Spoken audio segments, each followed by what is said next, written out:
everybody. I'm Larry Ridley, and this is the NFL on EA Sports. The time for talk is over as we are just mere moments away from the Super Bowl. Two teams now have a chance to prove they are the best. It's the Broncos going up against the Saints. So the time has come. Let's send you out to the stadium and join the two men that will have the Super Bowl call. Here are Brandon Gaudin and Charles Davis. Larry, they broke ground on this place in the year 2000, opened it in August of 2002, and it's been the home of this franchise ever since. Welcome to NRG Stadium in Houston. We count down to kickoff in what should be an epic one here between the Denver Broncos and the New Orleans Saints. Alongside my good friend Charles Davis, I'm Brandon Gaudin. We are honored to be here for the biggest spectacle in sports, the Super Bowl. Are you ready, partner? I am more than ready, and I love the word you used, honored, because it is an honor to be here. It's a privilege to be here. My excitement is just about to burst through the booth. I can't wait to do this. Well, and sitting with both of these teams and talking in the meetings and media day and all the hoopla that goes into this, there was one common theme.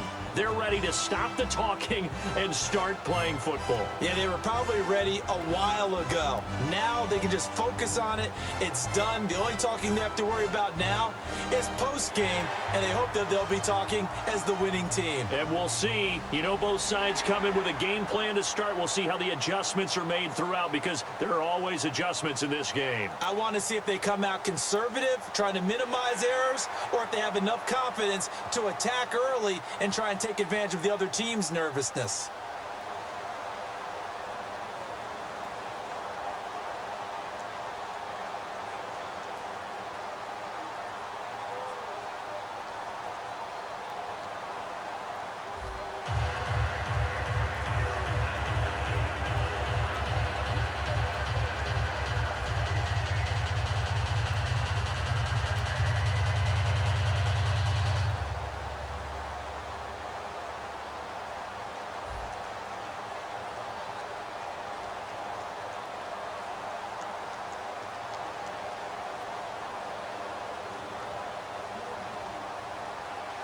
We begin the next half-century of Super Bowls to a strobe of flashes. Super Bowl 51 from Houston is underway. On the return, here's Marcus Murphy. And not a bad return here. He gets it out to the 25-yard line.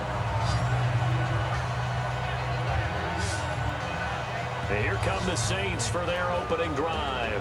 And leading them out tonight onto the field, making his second start in a Super Bowl, the former Purdue Boilermaker, Drew Brees. And how could we ever forget the first Super Bowl for he and the Saints? You talk about bringing together an entire region, forget the state, maybe even a country after what had happened with Hurricane Katrina.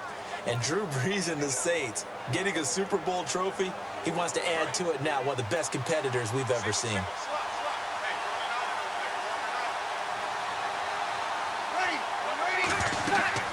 They go play action here on first down. And his throw is incomplete. Thomas the intended target. And it's second down. And a very good offensive unit here. One of the reasons they're so good is running back Mark Ingram. Took a little while for him to find his footing when he got into the league, but the former Heisman Trophy winner has it now and has really upped his pass receiving potential. A nice player.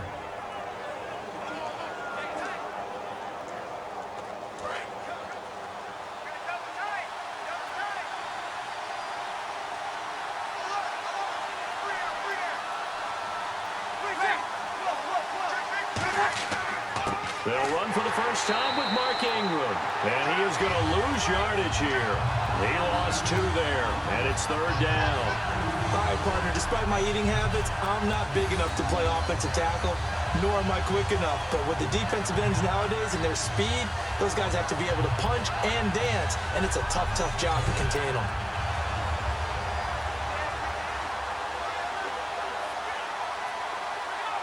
Three and out, a real danger here on their opening drive as they come up on a 3rd and 12.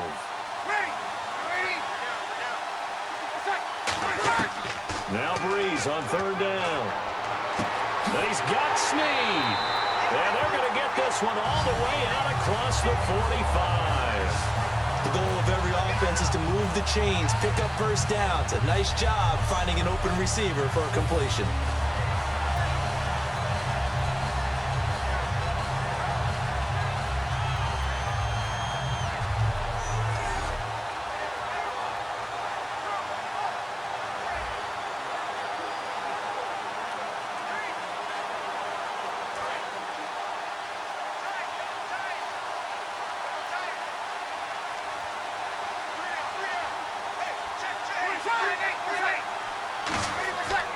This is Ingram on 1st and 10. And he'll get across midfield and down to the 48-yard line. Call it a gain of 4 on 1st, and that'll make it 2nd down. And here's a look at the defense for Denver. I love watching T.J. Ward play. Whether it's covering in the deep zones or blitzing, this man makes plays.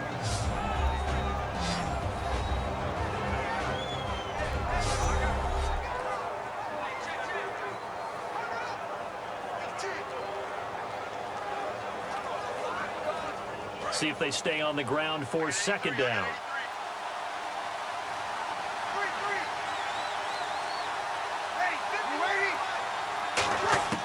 Breeze to throw on 2nd down. Throw complete right side to Cooks. 4 yards on the completion, and it sets up a 3rd down. When you see zone defense and you know you've got a drag route on as your primary call, you've got to be really careful as a passer about how far you let your guy go because he might wander into some tough coverage.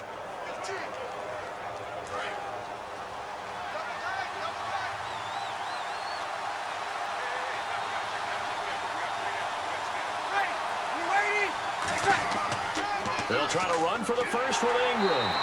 Call it no gain there, and it leads to a 4th down. So nothing there, but maybe you blame that on the blocking.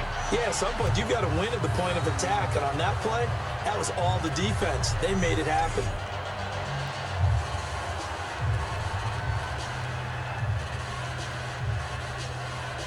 Here's Thomas Morstead on now to punt it away on 4th down. Emmanuel Sanders deep for the Broncos.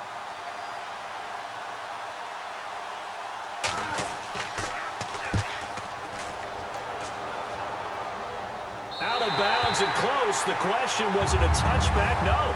They'll say it crossed out at the 2-yard line.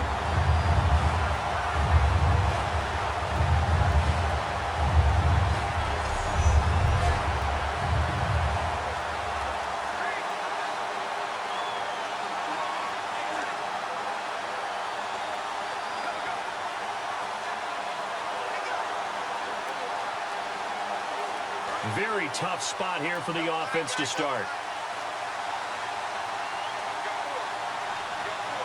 Let's go now. Now a carry. It's C.J. Anderson. And he's going to be taken down shy of the 5-yard line. 2 yards on the carry there. It'll be 2nd down. Well, not a game that you're going to go crazy about, but when you start at your own 2-yard line, any type of space is good for the offensive guys. Yeah, you just can't go backwards from here. They did it. Now we'll see if they can keep it on schedule here on 2nd down. From his goal line here, Sanchez. And he's just going to get rid of this thing. To no one here. He throws it away, and now it's 3rd. One of the toughest things about playing defensive back is pattern reading, trying to figure out what they're doing. And on that one, they had to fly, just sending a guy downfield with the in route accompanying it, what people call a dagger route, trying to hit the guy underneath after the clear out. In this case, though, they're not able to get it done. Yeah, they said forget the underneath route. They went for the guy on the fly, but as you said, incomplete. Only a yard on the pickup there, and it's going to leave them with a 4th down.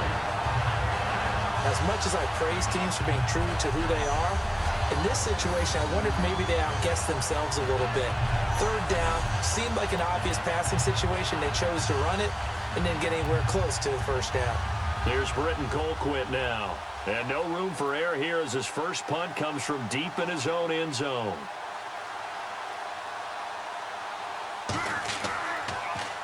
And he's able to get it out quickly, and this is not a bad kick here. Murphy now to return. Nice job bringing that one back. 14 on the return. And the Saints will have a short field in front of them. They take over here 1st and 10. Out onto the field comes New Orleans. And they'll be looking to avoid what happened last time with just punting the football. But when you look at how teams play the game, that complementary football comes into play. How do I take care of my defense? How do I take care of my offense? Well, the defense is taking care of them in a lot of ways. Now it's time for the offense to jump things up and help their defense out. Give them a little bit of rest. Yeah, time for them to give them a rest. Took the words right out of my mouth.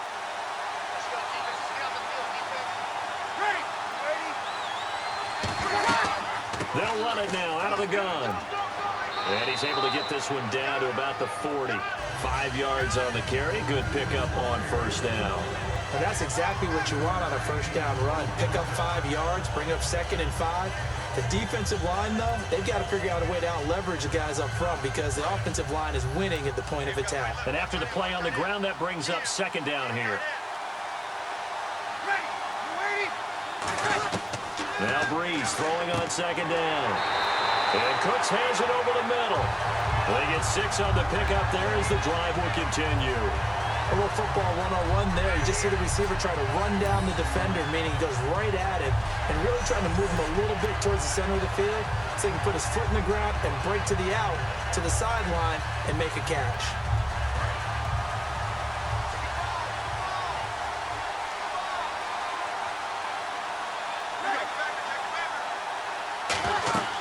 They'll run it now out of the gun. And nothing doing. He's immediately taken down at the line of scrimmage. No gain on the play there. 2nd down. So nothing there. I don't know that that's all in the back, though. You got to look at blocking there, don't you? I would agree with that totally. At some point, they have to win at the point of attack. Instead, it was the defense getting it done again and holding them to no gain.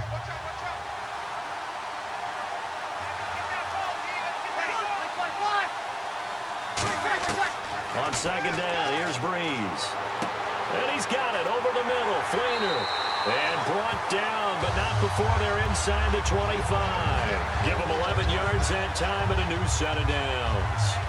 When you execute a drag or a crossing route really well and give them a chance to let it develop a little bit, you can gain some significant yardage hitting your tight end on that one. Fresh set of downs here.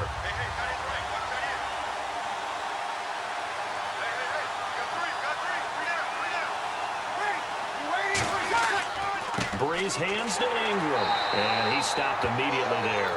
Officially no gain on the play, and it's 2nd down.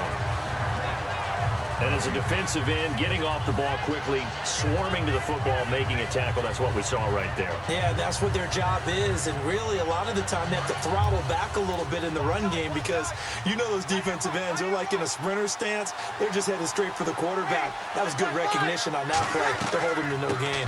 Breeze to Ingram on the draw. And he's going to fight his way forward here for a modest gain. That 2nd down run, a big help. The 7 yards leaves him with just a 3rd and 3 now. Well, there's an example of patience being rewarded.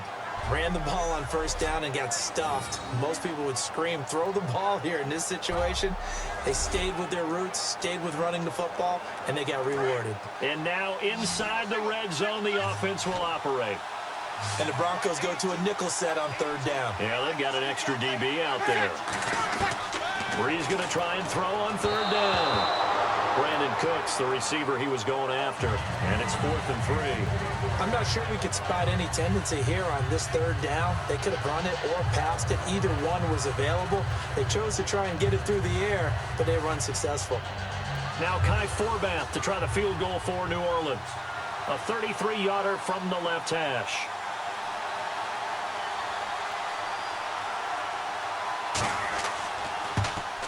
And Forbath will put this one through, and the Saints are going to take a 3-0 lead. So the drive stalls out, but they are able to put 3 points on the board. Yeah, just a yard or two shorter than an extra point, so no problems converting there.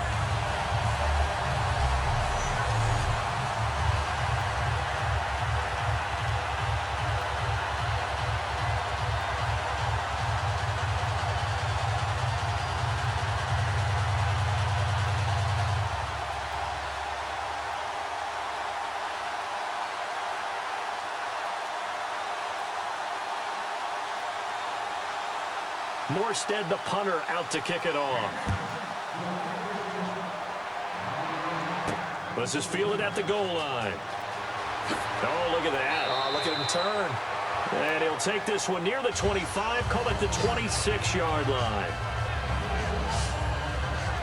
All right, this is a guy that needs no introduction to the league. He has been around quite a while. And it's good that they have him, because when he looks around his huddle, he may not have guys with the same experience he has. Maybe some of the youngsters, and his veteran leadership should help them along the way.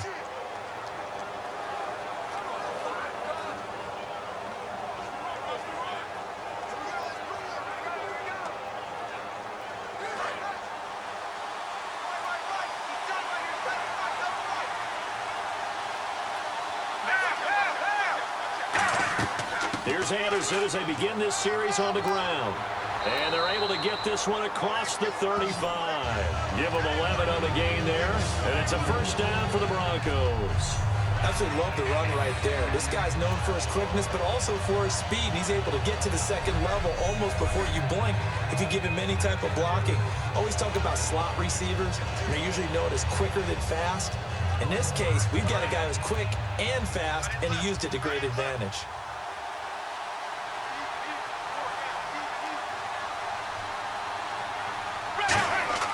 They run again on first down. Anderson calling no gain on the play, and it'll be second down. And the featured back in this offense today as we get a look at the unit is Hillman. A very exciting player. In the course of a game, he can make plays catching the football as well as running it.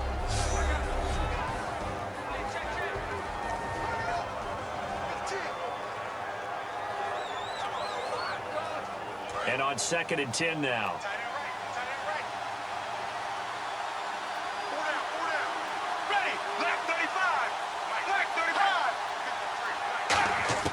To throw on 2nd down is Sanchez. And hauled in here by Jordan Norwood. 8 yards on the completion, but now they face 3rd down. In recent years, the slot receivers really gained stature in the NFL because they can do so many things. Yes, they can line up wide like your normal wide receiver, but to have that kind of courage and toughness to run routes in the middle of the field and become dependable targets for their quarterbacks and move the sticks, those guys are worth their weight in gold.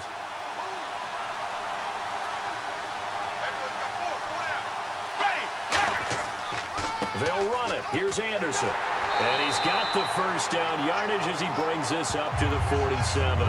Only 3 there on the pickup, but that's enough to move the chains. I don't know about you, but that almost felt like old-time football there. 3rd and 2 is not necessarily just a running down anymore. A lot of times they want to throw the ball. They went back to the roots and powered forward and got the first down.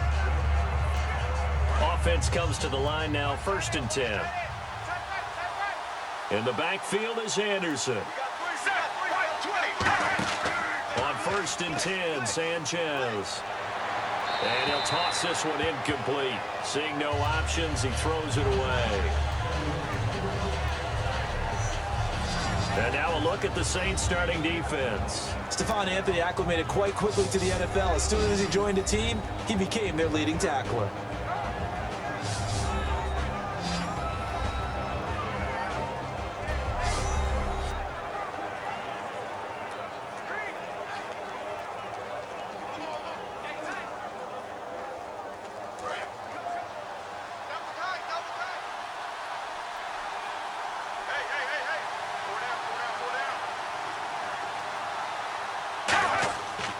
On 2nd down, Anderson.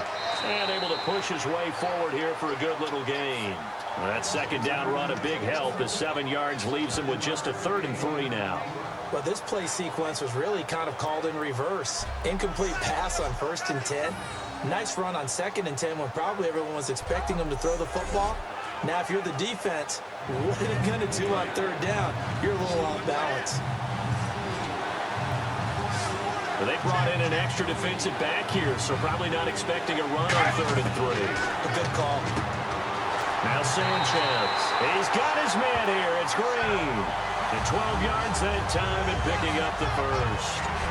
And the coaches always harp on the quarterback reading the defense and getting into the open man. That's good recognition there. And how about what he did after the catch? Yeah, hit your tight end. Let him get some rack. Yeah, when he gets moving, not many guys want to come over and put a hit on him, do they?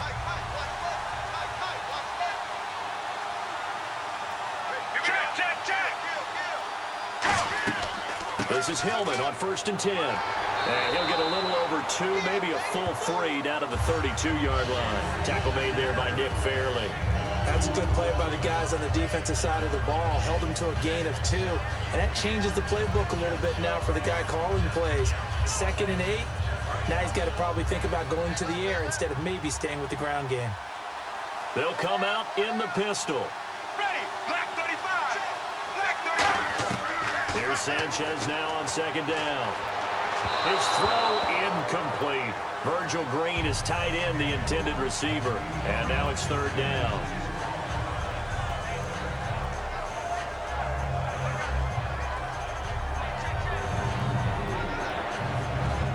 Out of the huddle now for play number 9 on this drive. This is 3rd down and 8.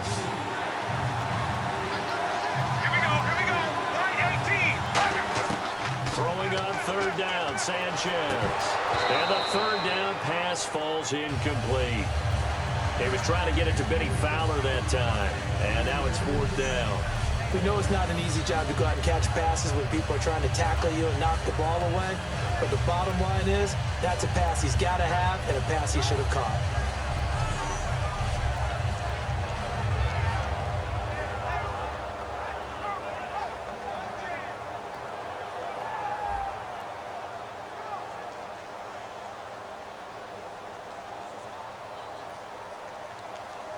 So on 4th down, on comes Brandon McManus and the field goal unit for the Broncos.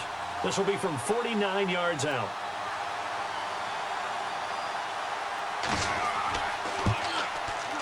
And McManus able to put it through, and that will tie us at 3-3. And that field goal caps an 11-play drive. It's a lot of offense to run to only get 3 points, but they'll take them. Anytime you can put anything on the board, you run to your sideline somewhat happy.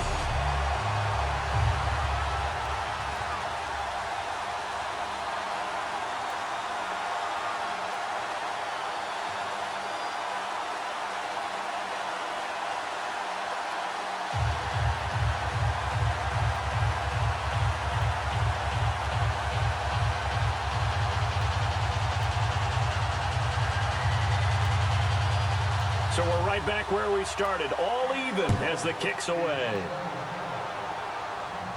Fielded about a yard deep.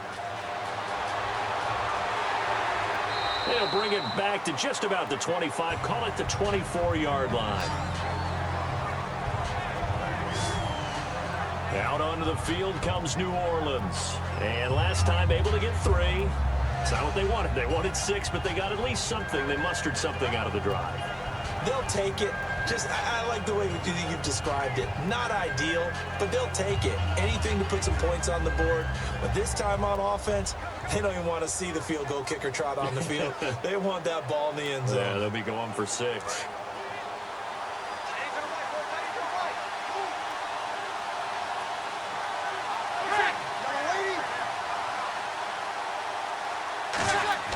They go play action here on 1st down. Deep drop. Oh, look at Thomas wide open. And he'll be taken down, but not before he gets into enemy territory. A really good pickup of 28 yards. An ex-teammate used to tell me all the time, I hate experienced quarterbacks because no matter what, you really can't hide what you're doing. And I think that right there, he knew right away where the blitz was coming from, where his primary guy was going to be, and he ended up going to a secondary target for a nice game. I was just going to ask you, that wasn't the primary target, and he's so good at that, isn't he? I think he knew right away that he wasn't going to get to his primary guy. I think he read that as soon as he got to the line of scrimmage, knew where the pressure was going to come from, and said, I know how to beat that, and that's what he did.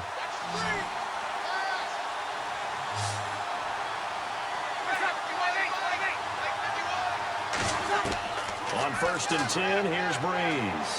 He's got time in the pocket. Oh, he's got a man wide open, complete. A good pickup there of 20 yards.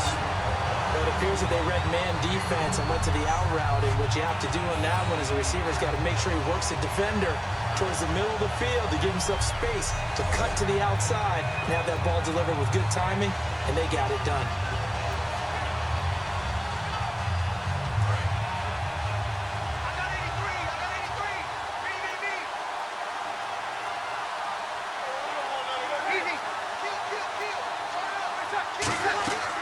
They'll run it now out of the gun. Down right around the 25. Yeah, give him 4 yards there. It'll be 2nd and 6. Not a run that you're going to write home about, but still a good first down run. That's what an offense calls staying on schedule. 3 to 4 yards on first down, you're set up very well for the rest of the drive. 2nd down following the run. They'll come out in the pistol. Ingram again. And he'll be taken down near the 20 at the 21. Give him 4 on the carry, and it'll make this a 3rd and about 2. We always like to talk about defense in terms of levels. First level defensive line, second level linebackers, third level defensive backs. On that run, that was what we call a first level run, and it was stopped by a second level player. They come up with 1 back. That's Ingram. Now they'll run it on the toss. And he takes it down to the 13 and picks up the first. It's an 8-yard pickup and leads to a new set of downs. Well, partner, you might want to tear up your scouting reports a little bit here because they just broke tendency. 3rd down, you don't ordinarily see a toss. They ran it, and they ran it really well and picked up a first down. I love the way the edges were sealed, which allowed him to get to the corner. So the run gets them the first, and now they operate with a fresh set of downs.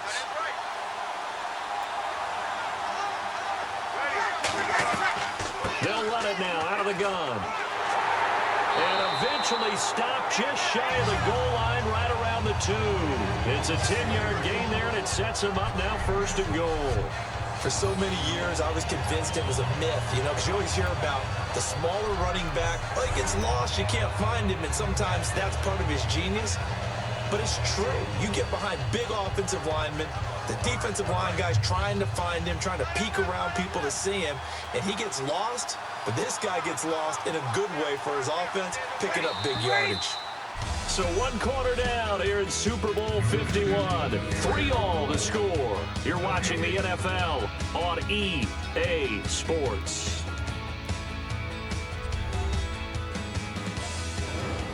With Charles Davis, I'm Brandon Gaudin. It's Saints football to begin quarter number 2, and they've got it here with a first down.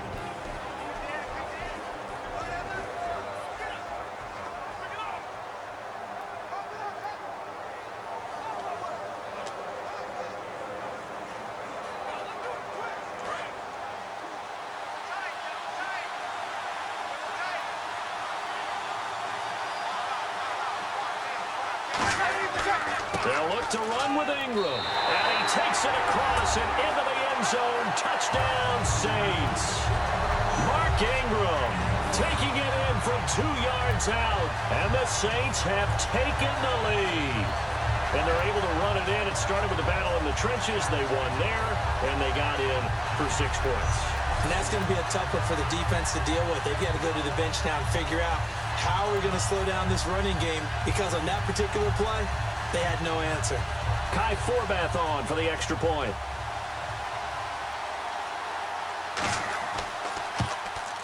And it is up.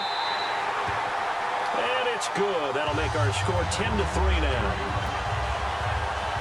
So this drive spans 7 plays. And it's Mark Ingram who caps it off with a touchdown run.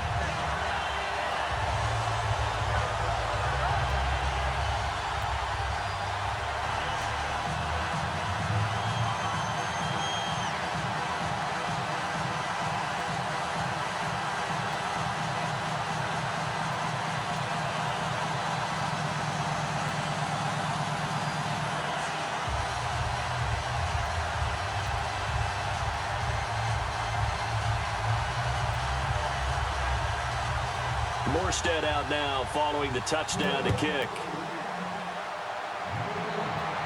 The return comes now from Jordan Norwood. And he'll take this up past the 20 and down at the 22-yard line. And coming out now, the Broncos. And after the field goal last time, let's see what they can get here. At least they got points out of the last drive, Charles. I never met an offensive coach that didn't want to drive to end with a kick. Most of them wanted to end with a PAT, right? In this case, a field goal, they'll take it. Way better than the alternative, which is a punt. Yeah, but you met fan bases that wanted that, that weren't happy with that field goal.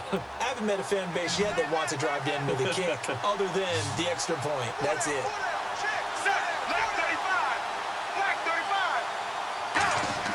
Now a first down throw, Sanchez. And the catch made. This is Emmanuel Sanders. Now it looks like we've got a Bronco that's banged up on the play. While he gets attended to, we'll step aside.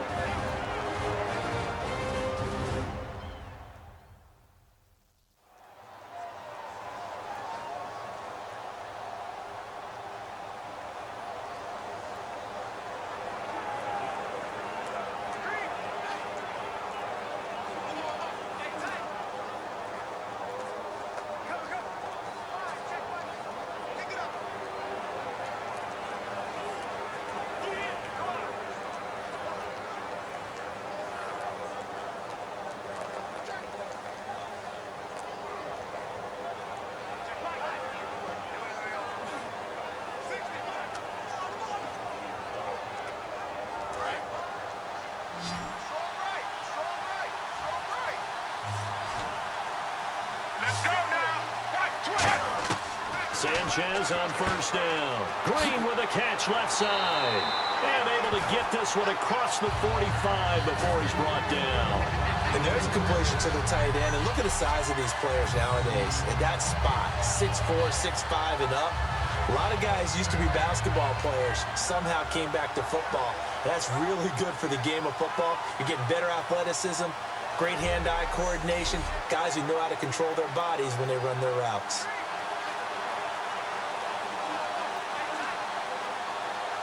So the offense has it 1st and 10.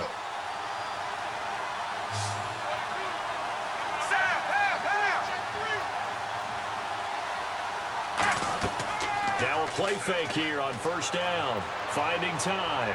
He's going to loft one deep left side here. And he bats it away, and it falls down incomplete. Demaryius Thomas, the intended receiver. And that'll bring up 2nd down. I like the boldness, and I like that they took a shot downfield, but it was well covered. He's able to get a hand in and knock it away.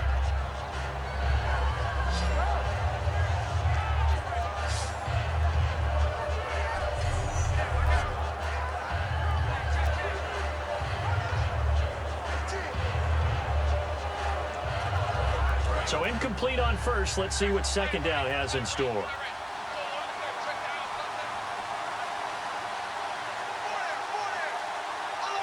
In the backfield is Anderson, and he'll get it up the middle. And nowhere to run on the interior of that defensive line. He'll get back only to the line of scrimmage. And when you're running the football, one thing you don't want to see is a big boy coming up there and swallow you whole in those D tackles and nose tackles. No, you're actually counting on your big boys to protect you from them. But on that play, the defensive tackle had the leverage, and he won the battle. No gain, correct? No gain. From the gun on 3rd, Sanchez. He'll dump it down to Hillman. And eventually taken down, but how about that athletic spin move we saw? Gives him the 1st down yardage. And now the passing game here in the 2nd quarter starting to heat up a little bit. Don't you feel the rhythm starting to happen, right? You see it now, the confidence is starting to rise. I think now as a play caller, because that has happened, you lean on it a little bit more. You don't go totally away from running the football, but you do say, guess what? We can throw it well with a whole lot of confidence.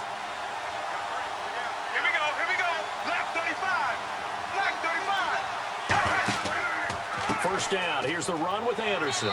And he's going to fight his way forward here for a modest gain. He'll get a nice chunk there on the 1st down run, and it's 2nd and 4. This drive is turning into an extended one, and the guy carrying the ball, he's becoming more like a body blows guy. Every carry is putting some damage on the defense. So after a while, I'm not too sure how many guys are going to want to run up and tackle him.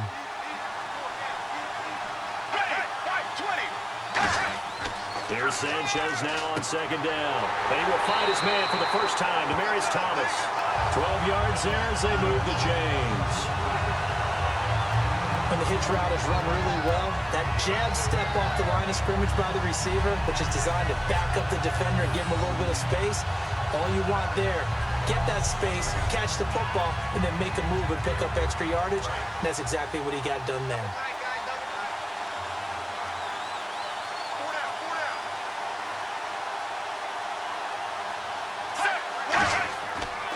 Now a run with Anderson. And a short gain here, down to the 22. Just a yard on the pickup there, and it'll bring up a 2nd and 9.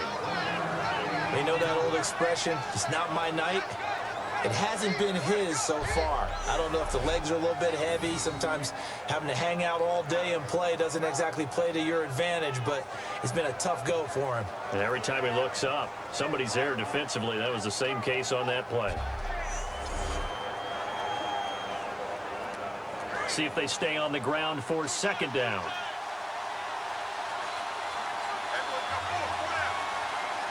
They come out with one back and 3 tight ends. Sanchez. Backing up. Toward the right sideline, but it's incomplete.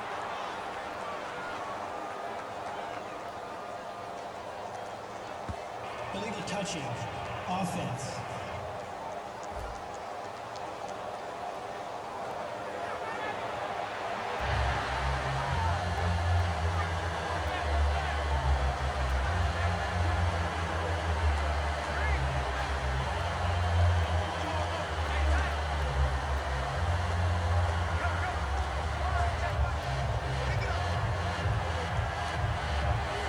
Now play number 8 on this drive, and they need 9 yards to pick up the first on 3rd. Ready, black 35. Black 35. And movement by one of the Broncos up front, and in comes the flag. False start. Offense.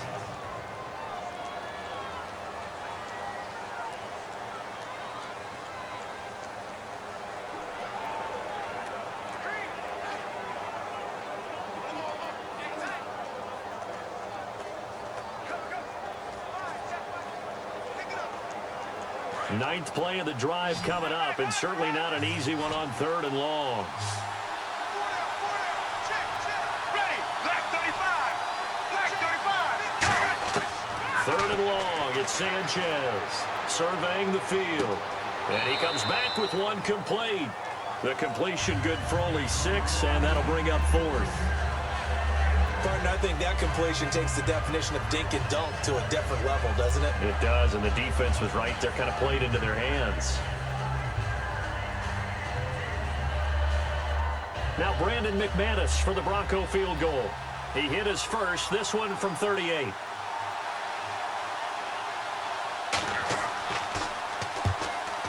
And McManus able to put it through, and the drive will wind up yielding 3. So in the end, they had the ball for 10 plays, but the drive only yields 3 points. Yeah, they were able to move the football, but the defense stiffened once their backs went to the end zone, and they were able to hold them to just 3.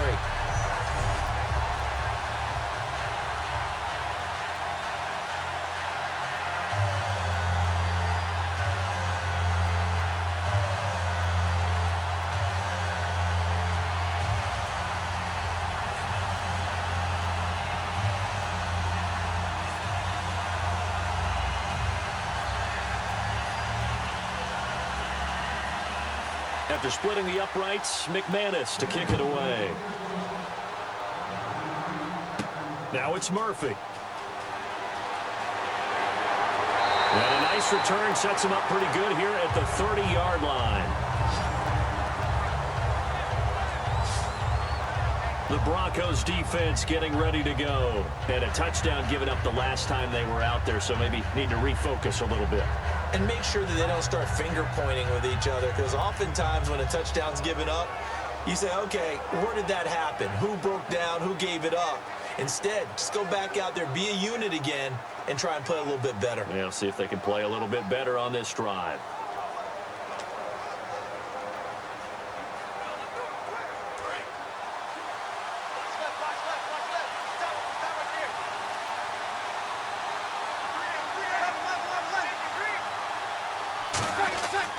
The drive starts here with a carry by Ingram. And he'll get this up only to about the 33. A gain of 3, second down. I do know from experience that when you slow down someone's running game, you're now doing the dictating on defense. And guess what? Now you're getting ready to tee off on their quarterback because they have to throw it all the time. But you still have to be alert for the draws and other plays of that nature to make sure you don't get hurt.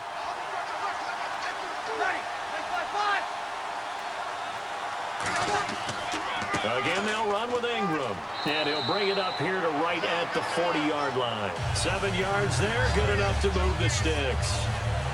That's a good, nice, crisp run for a first down. I wonder if the defense might have been loosened up a little bit, maybe anticipating a pass instead of the run that they got.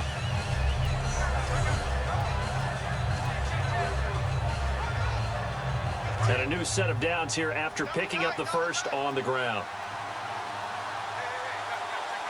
They come up with one back. That's Ingram. He's going to get the football.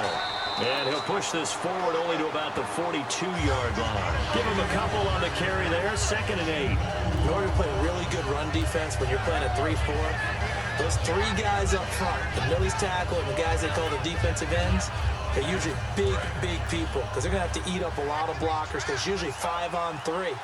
And when they do their job well, guys who play on the inside, those inside linebackers, they're able to just roam and hit. And he'll be hit from behind and taken down. Derek Wolfe, he's the one that got to him. He takes him down for a loss of 9. Okay, was it a breakdown in protection? Did the running back not pick him up? What does it really matter? Sometimes it's just a great play made by the defense. Big-time sack.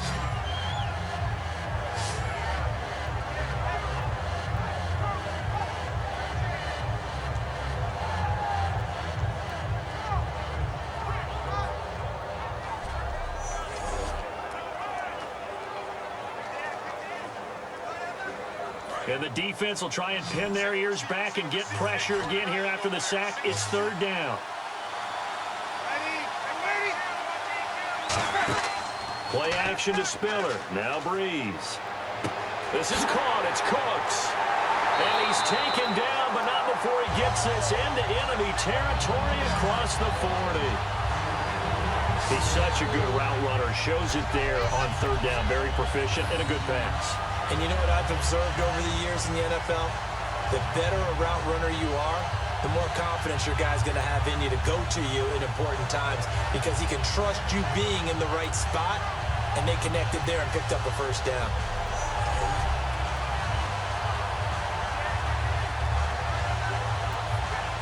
And now a first down following that long gain.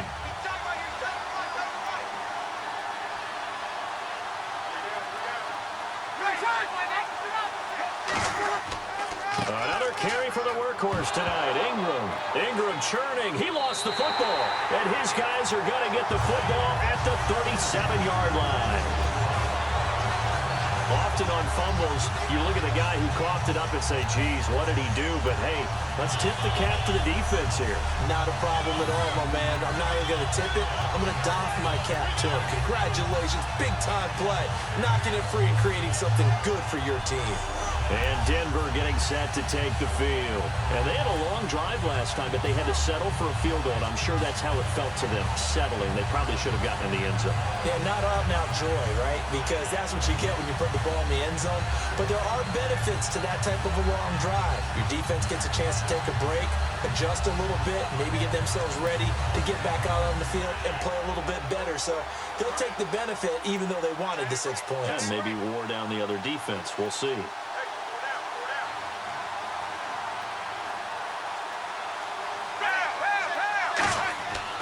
They start the drive with Anderson. And very little room to maneuver. He'll get this down to about the 39. 3 yards on the pickup there, and it'll be 2nd down. Yeah, that wasn't a big run, just a short one there. But guess what? Sometimes you treat it like boxing. You throw that jab out there, and you throw it again, then you come with a big punch later. Maybe they're just trying to set them up. And after the play on the ground, that brings up 2nd down here.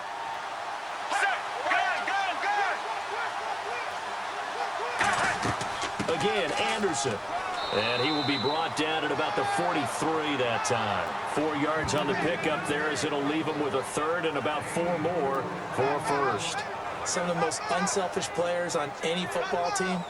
Defensive tackles, because we ask them to just eat up blocks and allow other people to make tackles. But when he can make a play himself, as we just saw there, that's a big day. From the gun, here's Sanchez. And able to find Green. And he's brought down, but following a pretty juke move that gives him the first down. Partners, a lot of fun watching the NFL now, isn't it? Because when the big fella runs routes, it used to be when we were kids, he'd run about 3 different routes, and that was it. Now he can run anything and catch the balls we just saw there.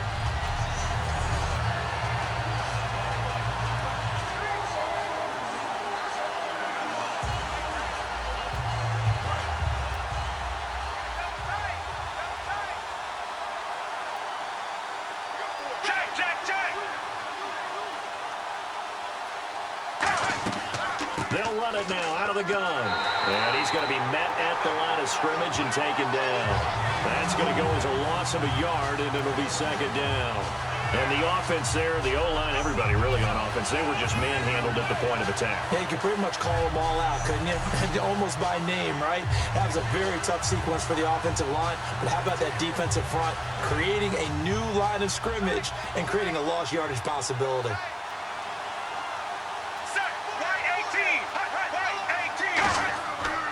They run it again with Anderson. Trying to find a lane, but instead he'll get back to the line of scrimmage and no more. Back-to-back stops make it 3rd and 10. But a well-executed blitz, no doubt. Great job by the linebacker. Maybe the quarterback, if he could have seen that, could have audibled there. Yeah, he needed to be in a different play because that one just meshed perfectly for the defense.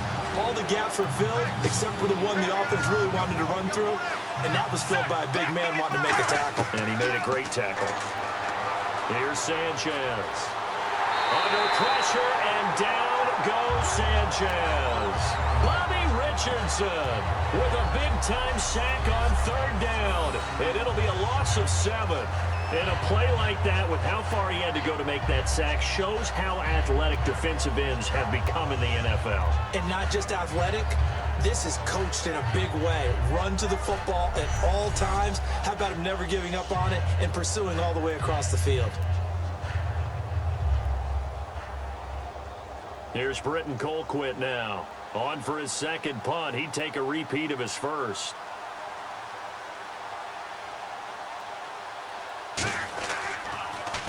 He gets this one away, and boy, it's another boomer.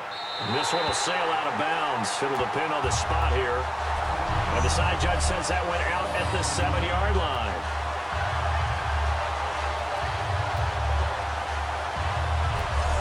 Here comes the defensive unit for the Broncos. They trot back out there.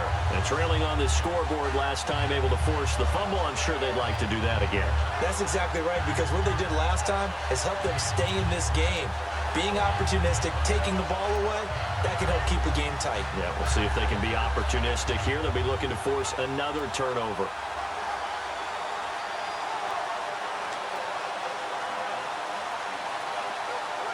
And not great starting field position here for the offense.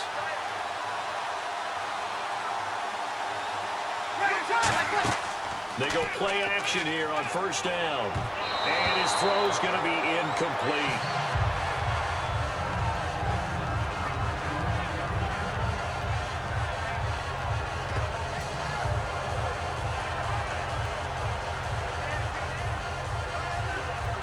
Offense looking to avoid a 3rd and long. It's 2nd and 10.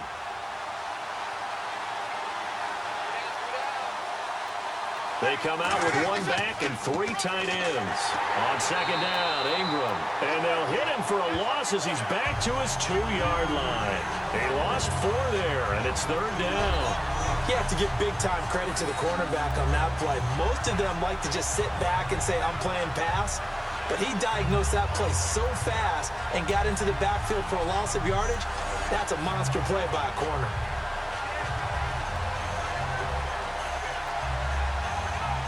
Third down, still 14 yards left.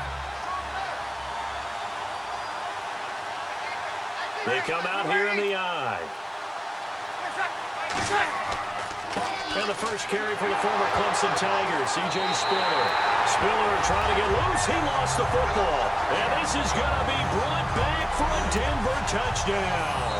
And we had only seen 6 fumble returns for a touchdown in Super Bowl history. Now we just witnessed number 7. Man, how about the emotion that goes into something like that? Because not only do you get that, back-to-back Super Bowls, we've had it happen now. And usually when that happens, a team takes charge of the game. Yeah, and prior to these back-to-back years with that, Charles, we hadn't seen one since the Cowboys' James Washington did it in Super Bowl 28. On here, Brandon McManus for the point after. And this one's right there, and that pushes the lead to 13-10. The scoop and score, always an exciting play in football, and we witnessed it there, grabbing it off the ground and then rumbling it into the end zone for 6.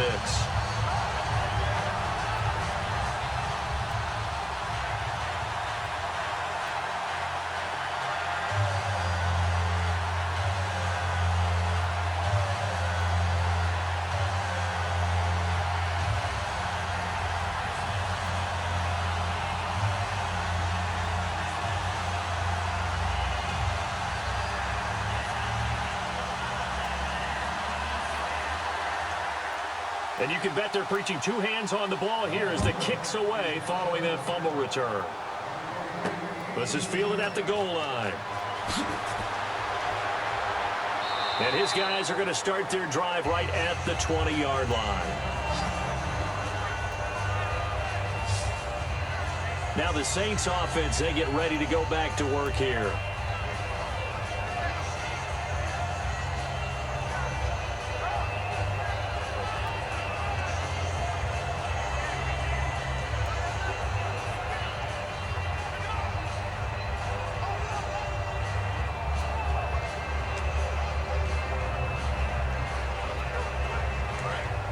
Looking to jam the receivers at the line here. Press coverage look defensively.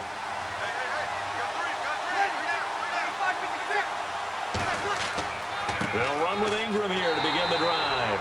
And he will lose yardage on the play. Back at his own 19-yard line. That's going to go as a loss of 2, and it'll be 2nd down. And that was textbook 3-4 defense. Normally the defensive line just eats up blocks. In this case, they ate up the blocks and still made the play against the running game. Really, really nice job.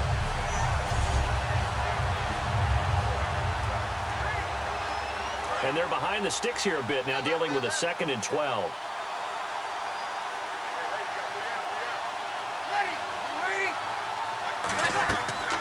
They'll run it now out of the gun. So quick on the spin. He's spinning, man. And he's brought down, getting this one up to about the 35. All right, it's football 101 to know that the quarterback controls just about everything on offense, but a lot of times what gets missed is that the center controls line play. He has to communicate to the guards and the tackles what type of front they're facing, how they're going to block it, and what adjustments need to be made sometimes on the fly as a defense will shift. Give the center a lot of credit because for the most part, he's got big defensive linemen over his face all game long that he's got to try and block and protect his quarterback and create space for his runner. In this case, he did a really nice job of communicating and executing. Now a play fake here on 1st down. He couldn't quite hold it. Got hit. Ball pops out, incomplete. Everything looked right on that play except the conclusion. He dropped it, an in route, going into a little bit of traffic. Maybe in the back of his mind, he was wondering where the hit was going to come from. So they're still at the original line of scrimmage here. 2nd down and 10.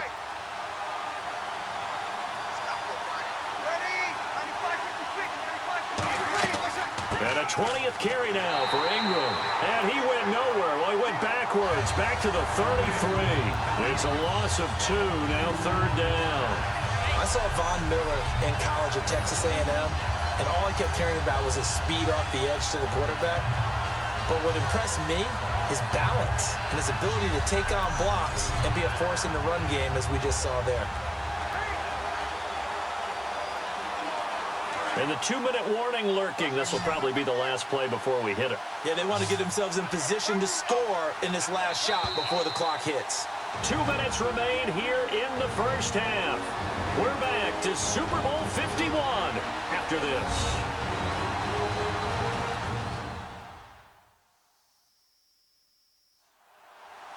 A reminder, coming up at the intermission, we'll get highlights of this Super Bowl from Larry Ridley and the crew in Orlando with our EA Sports halftime report.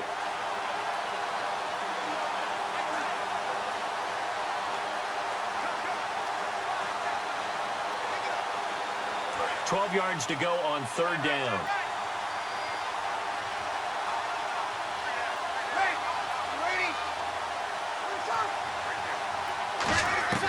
Now Breeze on third down. He's got time. It's caught left side by Cooks. 17 yards on the pickup there. The drive will continue. It's a first down. All that practice time came to fruition on that play. All those timing routes that they work on through training camp, OTAs, minicamp, and just regular season, they got it done on that one. An out cut, ball was delivered, and picked up the completion. So here we go, 1st and 10 now.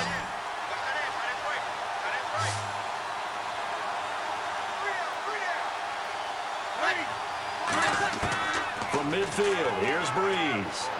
He's got time in the pocket. And no escaping this time as he'll go down. They got him for a sack. Jared Crick in there to bring him down for a loss of 7.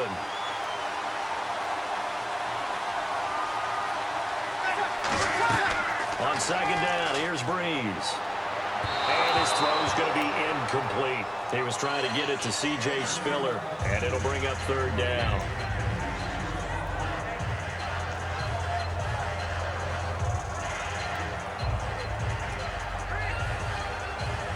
Seventh play of this drive coming up, but a long way to go on 3rd down.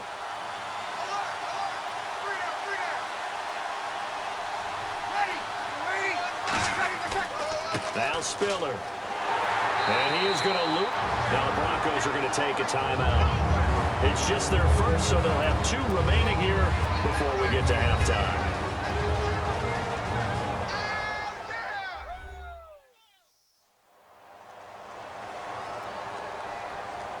So a defensive timeout, chance to regather, regroup, and get set as we resume action.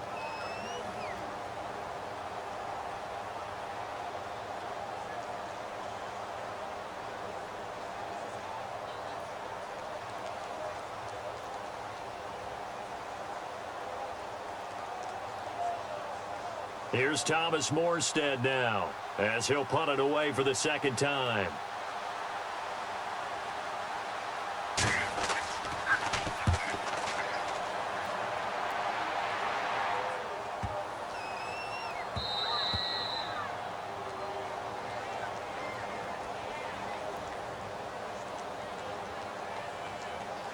Personal foul. Roughing the kicker. Defense. Oh, and you just can't do that. 15 yards on the roughing the kicker call. Absolutely inexcusable. The kicker's in a defenseless position, and he just gets taken out.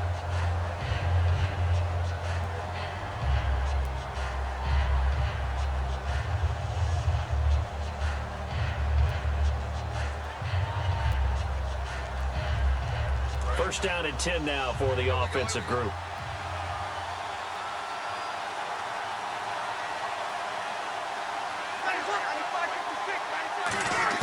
On first down, Breeze. And Thomas has it. And they'll be inside the 35 now at the 34-yard line. It's a gain of 9 yards. And that'll make it 2nd and short. Sometimes the most effective routes are the ones that you run in the backyard, and you probably ran them when you were 5 years old. How about a little curl there against zone? Now hold everything here. We're going to get a timeout by the offense. It's just their first, so they'll have 2 remaining here before we get to halftime.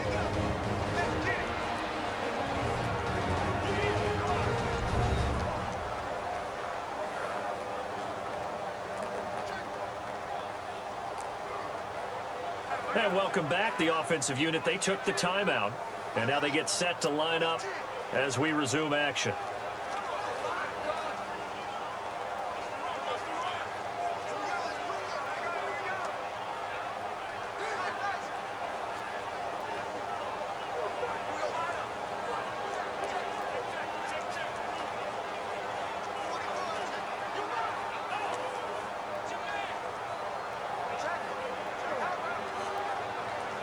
Second and very short here, less than a yard.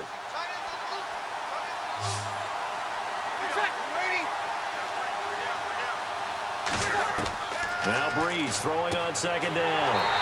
It goes underneath to Ingram. Now whistles come in. We're going to get a timeout here by the offense. So that means they're down to one remaining here as we head toward halftime.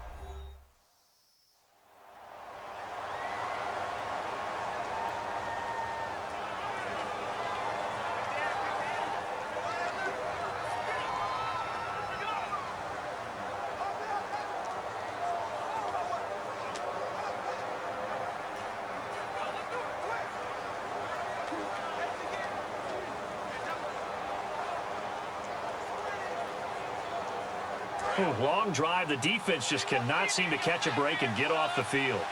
They come up in an empty set. 4 wide receivers, 1 tight end. On 1st and 10, here's Breeze. Now Breeze lost the football. Offense with a fumble, but they recover it, and it brings up second down. And they're going to speed things up here. Breeze to throw on second down. And incomplete there. A nice hit. Jars the ball free and brings up 3rd down. Normally, he's pretty reliable. Usually catches what's thrown to him. On that play, he simply dropped it.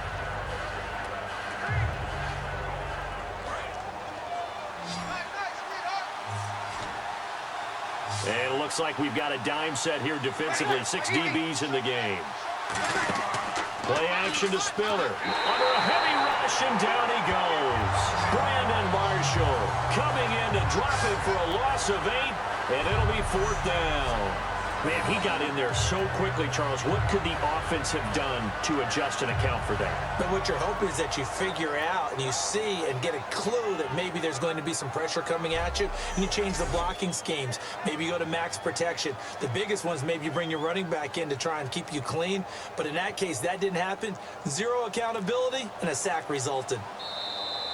So as the set designers rush out here to get us ready for the spectacle to come at intermission, these two teams will head to the locker room in Super Bowl 51 from Houston. As we send you over to our headquarters in Orlando, where we check in with Larry Ridley for our EA Sports Halftime Report.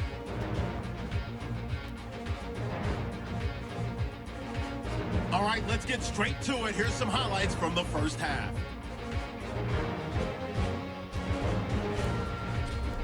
Saints have it at the 2. Ingram's going to look for a gap, and he capped off the long drive with the TD. Saints is up now by 7. 3rd and long. Coverage breaks down here, and that connection will lead to a gain of 29 yards. A fumble would end up leading to a turnover. Late in the second, the ball's going to come out on the run. Broncos pick up the football and score. Broncos go up by 3. And with that, it's time to head back to field level as we're just 1 half away from deciding a Super Bowl champion.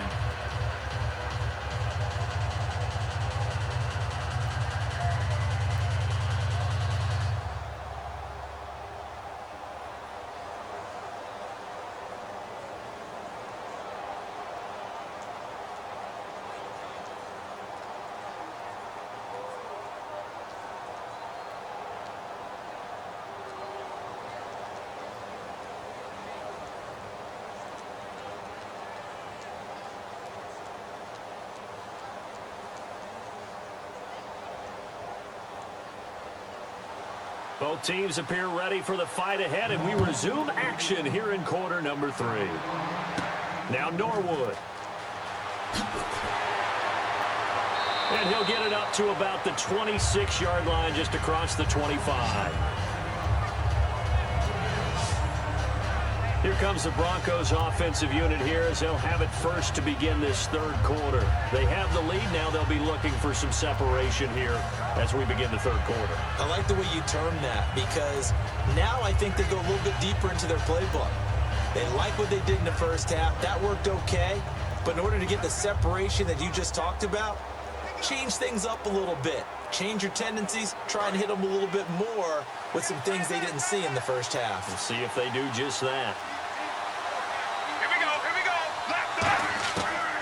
first down, it's Sanchez. And he's got room. And he'll slide down to avoid the tackle. 17 yards on the pickup there, and the drive will continue.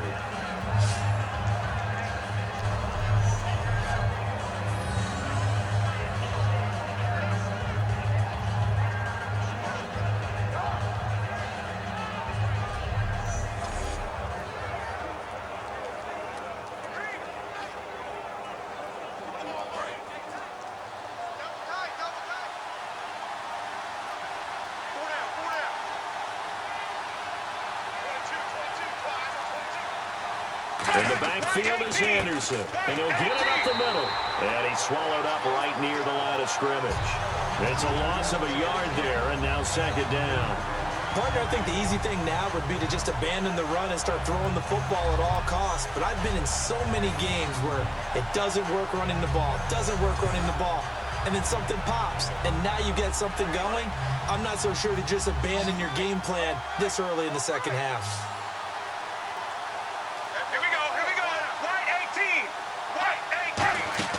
Here's Sanchez now on second down. And seeing nowhere to throw, he chucks this one away from harm. Incomplete. Now it's third down. It's a tried and true formula, and I don't think it'll change for as long as we play football. If someone's trying to throw the ball and you can put pressure on them and make it tough, that's only going to help your defense. Yeah, he's since being hurried. He got rid of it before taking the hit, but incomplete. The Saints with an extra defensive back here on third on the field. Could they blitz? Back to throw, Sanchez. And that is incomplete. Ronnie Hillman there, the man he was looking for. And it's fourth down. But no second guessing the call here. It was third and long, so throwing the football was probably the smart play to try and pick it up. But they don't get it, and now the defense goes off the field feeling pretty good about themselves, gaining some momentum as they force them into a likely punting situation.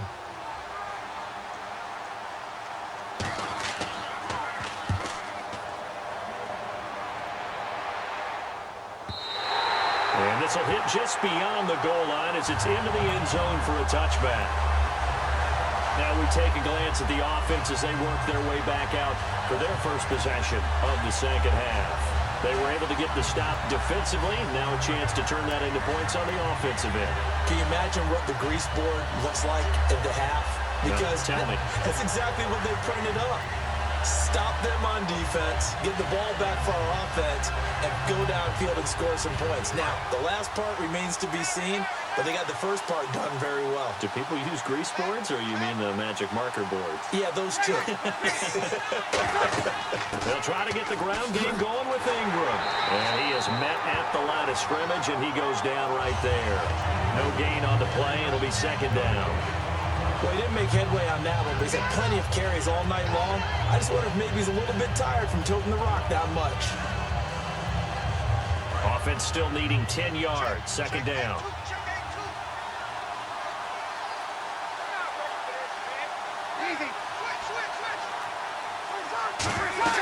They'll run it now out of the gun.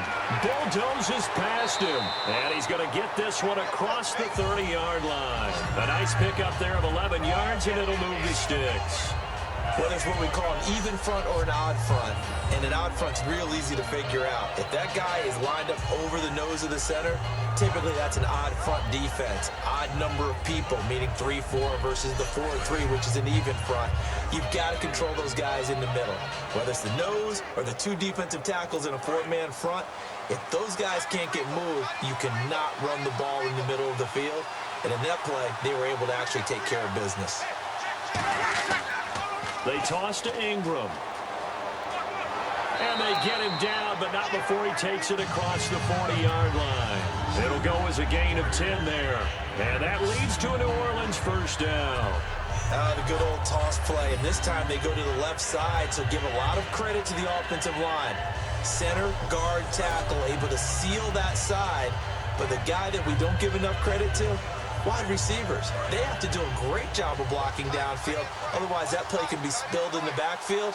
In this case, everyone handled their responsibilities, and they picked up really nice yardage. This is Spiller. And not much there at all. Maybe a yard up to the 43. Couple of Broncos there in on the tackle. I think we know by now that every run is not going to be broken and get all the way to the end zone.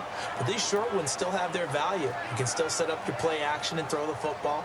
You control the clock because you have the ball and they don't. And often the physicality sets the tempo for the game.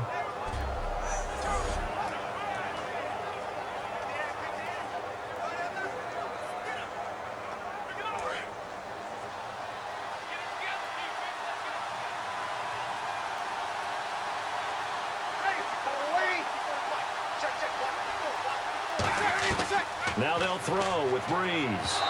Toward the center of the field, but it's incomplete. Kobe Flater, the tight end, his intended target, and it's third down.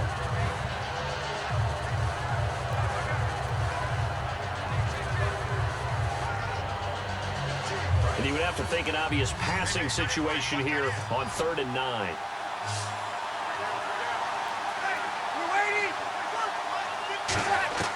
Now Breeze on 3rd down.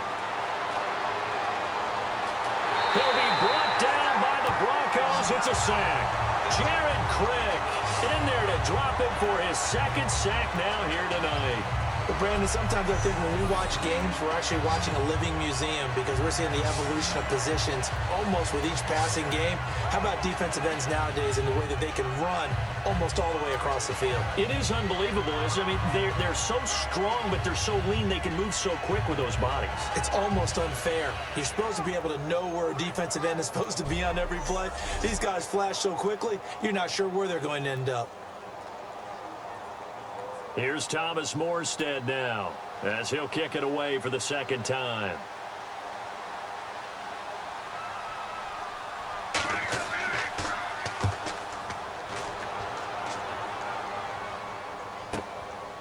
Oh, what a move.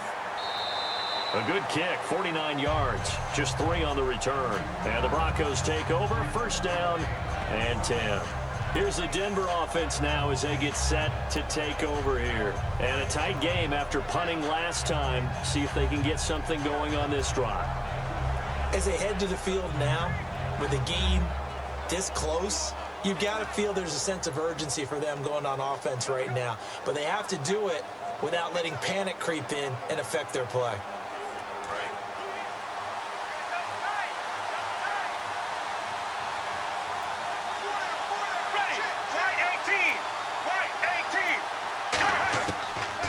And 10, Sanchez. Green's got it over the middle. And he coughed it up. And his guys will take over at the 25-yard line. The psychology of the game never ceases to amaze me because you would think there would never be a fumble from what we hear from coaches all the time, right? And how much they practice not fumbling. Practice it, preach it, talk about it all the time. You would think no one would ever turn it over. Yet they are humans out there running around, and we just saw another one. Opportunistic by the defense. We focus our attention now on the Broncos defense.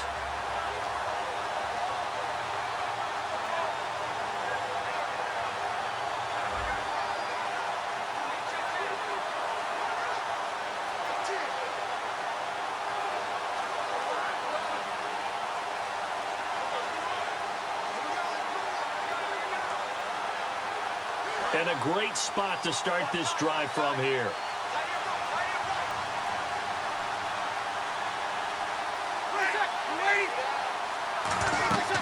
They'll run it now out of the gun. Looking for a seam, but finding none. He'll get back to the line of scrimmage, and that's it. The Pro Bowl end to Marcus Ware there to take him down. That's a really nice play, be able to stack that one up. When they get back in the huddle, he's got to tell his guys up front, great job. They kept people off of him, allowed him to run free, and make the hit on the runner. Filled the gap nicely, kept him to just a 1-yard gain. On 2nd down, here's Breeze. Thomas has got it, complete. And down inside the 15 he goes. It's a gain of 11 yards that time, and it produces a new set of downs.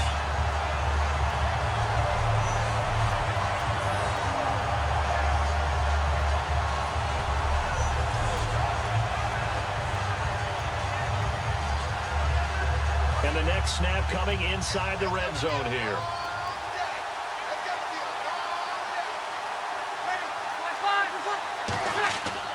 Breeze gives it up to England. And he'll be dropped at about the 11 after only a yard. Derek Wolfe there on the tackle.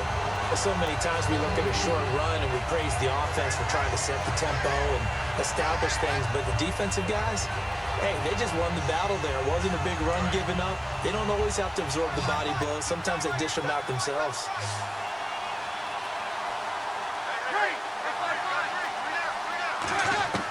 Breeze to throw on second down. Finding time. And he's got his man. That's Snead. Touchdown, New Orleans. Willie Snead. An 11-yard touchdown. And once again, the Saints are back out in front. And he's a little bit on the shorter side as a receiver. Maybe sometimes for the defense, tough to find the little guys, right? Yeah, sometimes they get lost in the traffic, but usually what it means is that rather than just winning with height or even speed, they use their quickness to find a way to get open. Well, tall, short, wide, skinny, whatever, there it results in a touchdown.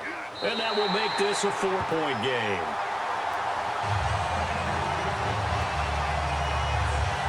Just a 4-play drive that time. And it all culminates in a Saints touchdown.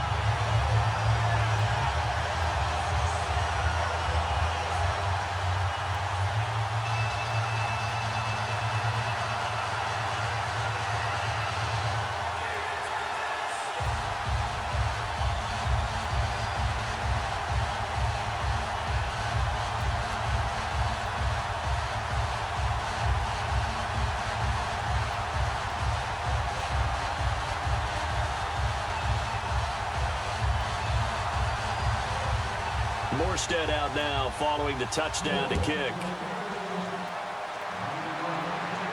This is fielded at the goal line. And he'll be brought down at the 23, make it the 24-yard line. The Bronco offense now set to come back out onto the field. And they had the fumble last time that led to a touchdown. That's a no-no. We'll see what they do here this go-around. A big no-no. Put that in capital letters. Turning it over, the other team takes it down and scores. That can be a deflator for a football team.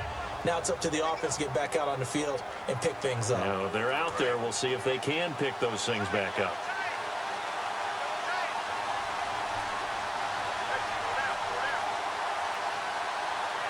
In the backfield is Anderson, and they'll give it to him here. And he's able to plow forward up to about the 29, just shy of the 30. It's a pickup of 4, and it'll bring up second down. But they certainly got dented with that first down run, so now they've got to be back on their heels a little bit as a defense. Second down following the run.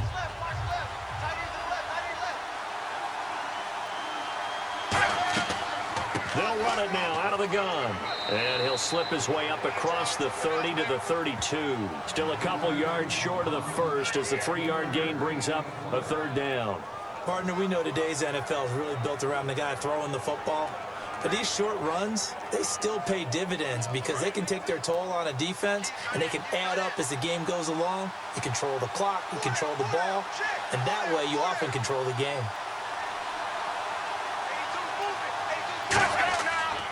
Third down now, it's C.J. Anderson. No gain on the play there, and it'll bring up fourth down. They're down here in the third quarter, trying to get something going to the outside there. Didn't work out, though. Yeah, and from the cheap seats and from where you and I are sitting, we did pay a pretty good price to get in here, right? You often wonder to yourself, why do you make that type of a call? That one went for no gain. But I think this offense thinks to itself, if we keep running these plays, eventually something may pop. It just didn't on that one. Averaging 50 yards a boot so far as this one's away. Here's Murphy. A nice job on the return there, 16 yards. And possession will switch hands, 1st and 10. Out onto the field comes New Orleans. And that recipe on their last drive that resulted in a touchdown looked pretty good, so they'll be hoping to do that once more.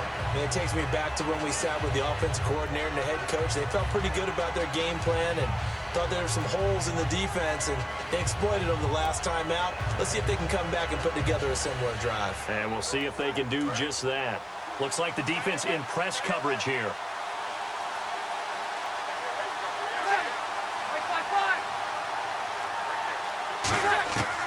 Breeze now on first down. Caught by Snead over the middle. 7 yards, the pickup on the pitch and catch.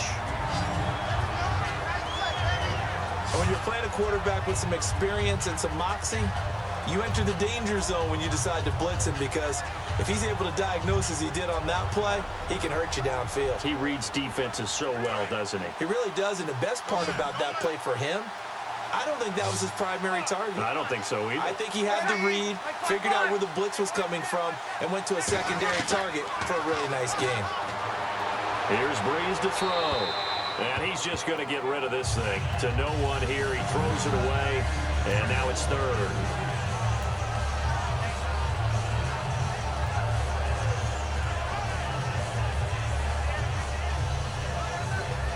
Let's see if they can convert here on 3rd and 3.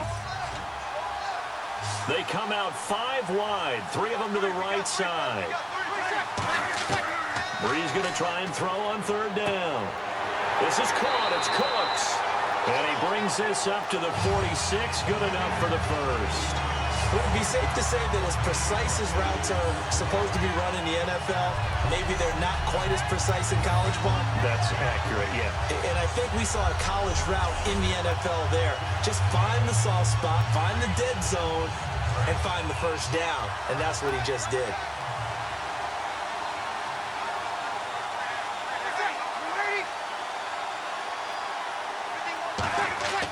A handoff. It's Mark Ingram.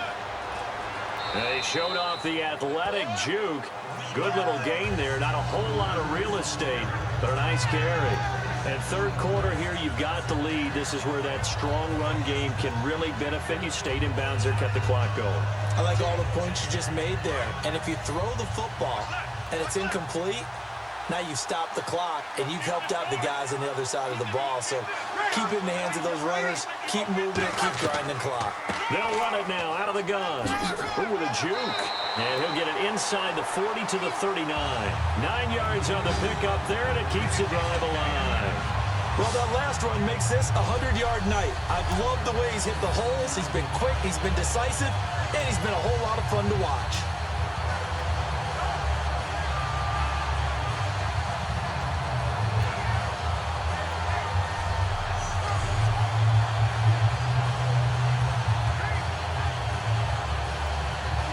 Offense lining up 1st and 10.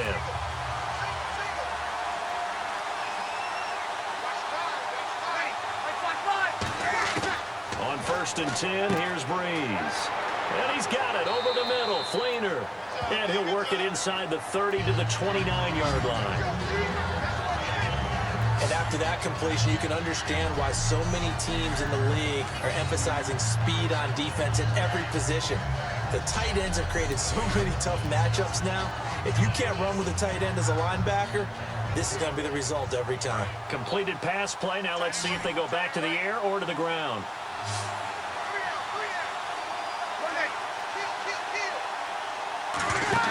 The play fake to Ingram. Now it's Breeze. He's going to let it go deep for the end zone. And he's got it. Touchdown, Saints. Their big-bodied receiver, 28 yards. And the Saints add on to their lead. Such an art to dot the I, just get the feet in right there against the line before going out of bounds. Such an incredibly graceful, athletic play, but also a lot of practice goes into it. They work on that to make sure that they learn how to train their feet to get down in bounds. Forbath to add the extra point.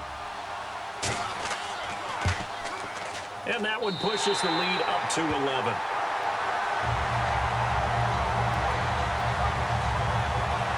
So that winds up a 7-play drive all told. And it ends with a touchdown for New Orleans.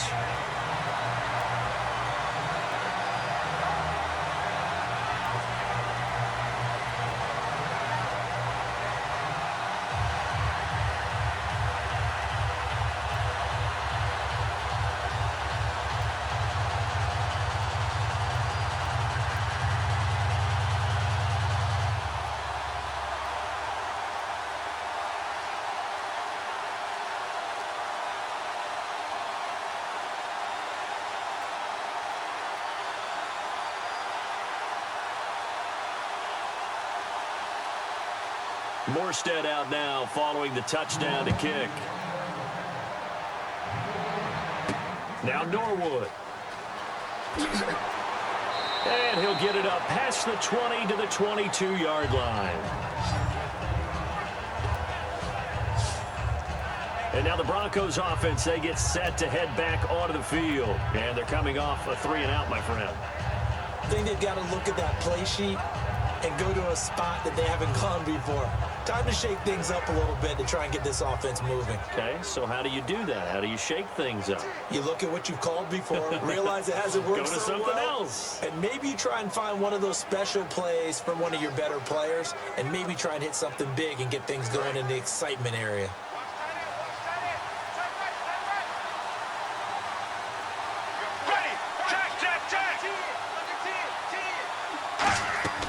And they'll try to fire up the running game with C.J. Anderson. Give him 5 on the carry there, and it'll be 2nd down. And there's a run to be happy with. Good, solid yardage. He'll take that anytime you hand the ball to him back.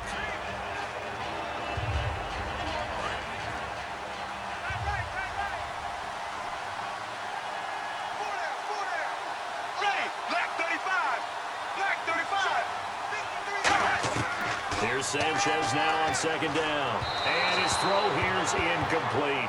Emmanuel Sanders, the intended receiver. And it's 3rd and 5.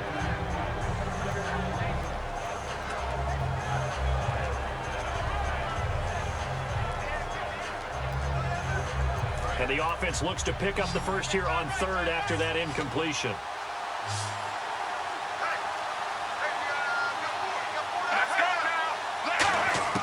From the gun on 3rd, Sanchez. He's got his man here. It's Green. They give him 13 yards there on the play and a fresh set of downs. So he makes the grab and the chains move forward. Nice job by the offensive line giving them time to complete that first down pass.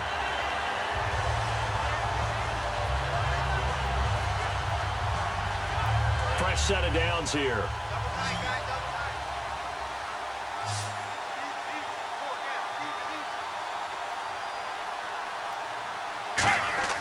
Now a first down throw, Sanchez. And he just gets rid of it, throws it away. A wise move there, looked like nobody open, now 2nd down. I hope I don't sound too rah-rah on that one, but that's the exact right throw. Either your receiver gets it or no one gets it. Give him a lot of credit for being really precise with it. Got rid of it, no one got it. Here we go. White 20. White 20. 2nd and 10, Sanchez here again. He'll let this thing go for... This is caught at the 20. And all the way home for a Broncos score. Emmanuel Sanders, 60 yards. And the Broncos have cut it to within a score. Well, you know he can be explosive, and he's ultra-explosive there on the fly route. And you know how many times we've talked to coaches and we've had quoted back to us, well, you know something? When you execute really well, it doesn't matter if they know it's coming or not. Well, sometimes athleticism beats you as well. He just took off and went. That's almost like one of your Turkey Bowl games, isn't it? Just go long, man. I'll hit you. And it worked really well for them.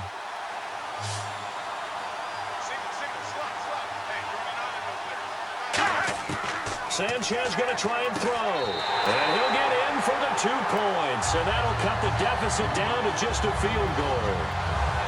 I guess the coach looked at the 2-point cheat sheet, said go for it, get it to a 3-point game, and they did it. Yeah, and sometimes you just throw out time of game. You don't worry about that. There's just a feel sometimes in making that call, and he felt good about what he had for a 2-point conversion, and now they're only down 3 and feeling great about themselves.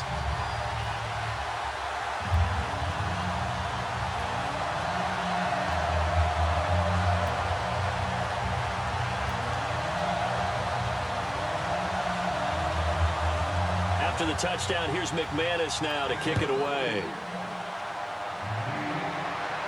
Fielded about a yard deep.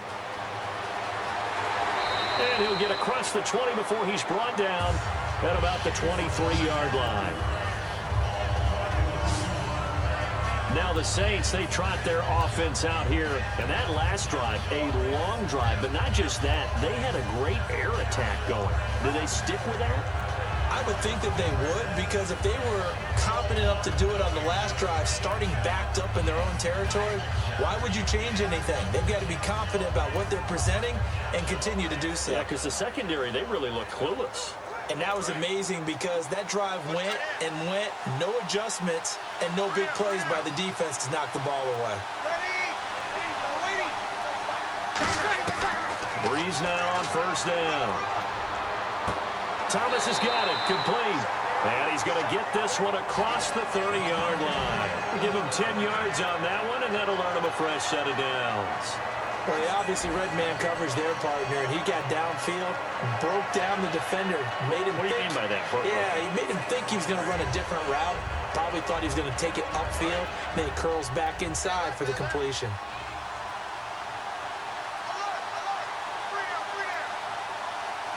They come out here in the eye. This is Ingram on 1st and 10. And he'll be taken down right around the 34 after a pickup of only a yard. A couple of Broncos there in on the tackle. Well, praise has to go to the guys on the offensive line because they've had a very nice, productive day running the football. How about that poor defensive line? They've been knocked around the entire game, and while they slowed them down on that run, can they continue to do so? Because they haven't had much success throughout this ball game. On the counter, Ingram, and an alley to run. And he'll be taken down, but not before he gets into enemy territory. To give him 17 yards that time as that'll move the chains. Most players will tell you that night games, while they can be fun, they're really hard to prepare for because you wake up on game day and all you want to do is get to the stadium and let's get going. But you got to bank that fire a little bit and hold it until the evening. It's almost like a Broadway premiere. Got to wait until the nighttime to go out there in front of the bright lights. And boy, has he harnessed himself really well, and now he's unleashing it on the opponents. On first down, Breeze. Caught by Snead over the middle. And he's brought down. 11 yards on the pickup, and the Saints are going to get a first down. Well, coaches always talk about finding balance on offense. I don't think you get much more balance than this. Big-time run, big-time pass. A 1-2 combination. Looked pretty good. How about that? Let's see if they can continue to take that kind of a punch, though. It's a 5-receiver set. 3 to the left, 2 to the right. Throwing on first down is Breeze. And he fires one that's intercepted. A great read, and it's picked off. And they will take over at the 26-yard line. Brandon, this is a veteran quarterback back there. He should know better than to make a throw like this. This is definitely not his best ball. And I think he knew this was trouble the second it was leaving his hand.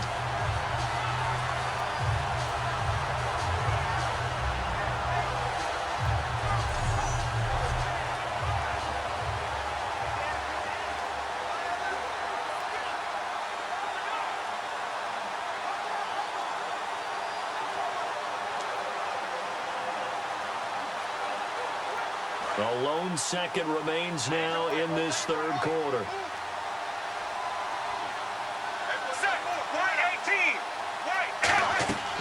They run with Anderson. He's been the bell cow tonight. And he will maybe get back to the line of scrimmage, but that's it. And that's also all for this third quarter of play.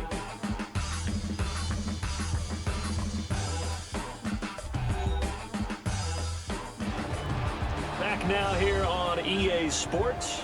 It's been a very hotly contested game to this point. Just a field goal separating these two teams as we get set for the fourth quarter.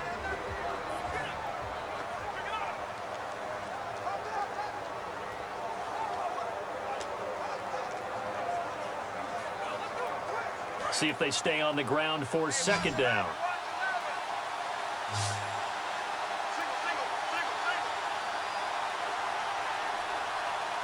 In the backfield is Anderson. Sanchez now to throw. And it's caught over the middle by the tight end Green. They give him 14 yards that time and a fresh set of downs.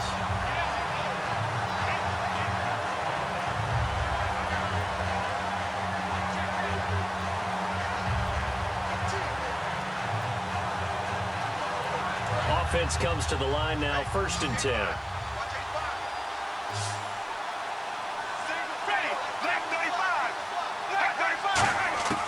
Sanchez on first down. Surveying the field to the sideline, and oh, a nice catch there. Made sure the feet were inbounds, and they were. Was that a receiver? Yeah, actually it was. It was a running back who was a receiver on the play. Ike's been spending time in the receiver drills getting his feet down. Well, those guys out of the backfield, they got to be good, agile with their feet. He showed the agility there with a toe tap. No doubt about it. It's like he'd learned to ballet school. Got the toes down and stayed in bounds. To throw on second down is Sanchez. Sanders has it over the middle. And he's able to get this one down to the 40-yard line. He goes for 18 there as the drive will continue. One thing I can say pretty safely, that route is not called if you don't have a guy who can throw the ball and put some mustard on it. Because if you're going to lollipop it in the middle of the field, bad things usually happen. It takes a strong-armed guy who can rifle it in there, and they were able to successfully complete that one. So the offense has it 1st and 10. Let's go now. White 18. White 18. They go play action here on 1st down. He's got time. Oh, no, he lost the football.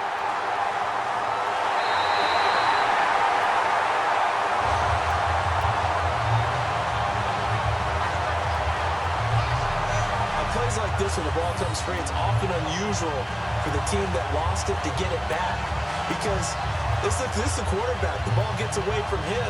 Everyone else is trying to execute what they're supposed to do on offense. They're usually looking in the other direction, downfield, or have moved away from it. In this case, though, a teammate is able to come up with the ball. So they almost turn it over there. Scary moment. 2nd down here.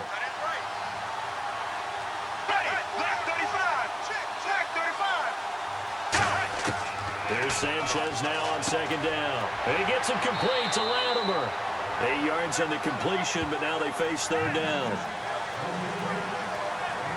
That was a nicely run slant route, and what the receiver's trying to do is make the defender think he's going upfield for a deeper route and then breaks it off, usually after about 3 to 4 steps, and cuts towards the middle of the field. And now what he's trying to do is use his body to keep the defender away from the football and get the quarterback a really nice target. Here we go.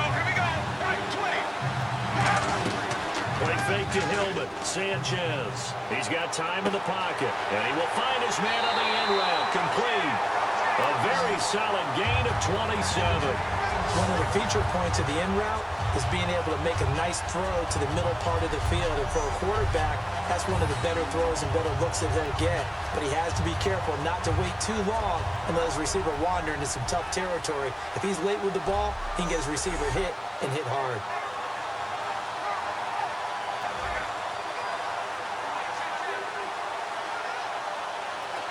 So after that big play, let's see if they can catch their defense maybe on their heels. Let's go now. Right 20. Sanchez from the red zone now. And that's complete to the tight end Hireman. A good pickup there. 8 yards on the 1st down completion. Seeing that play and understand just how tough it is to cover tight ends, especially the ones running around the NFL nowadays, makes me glad I didn't make it in that league. I would have had a really difficult time. But now you get to sit up here with me. Yeah, and that's fun, isn't it? And what a really nice gain right there on 1st down for them. Brings up a nice 2nd down for them. Now here's a whistle as flags come in. And we'll check out the call. False start, offense.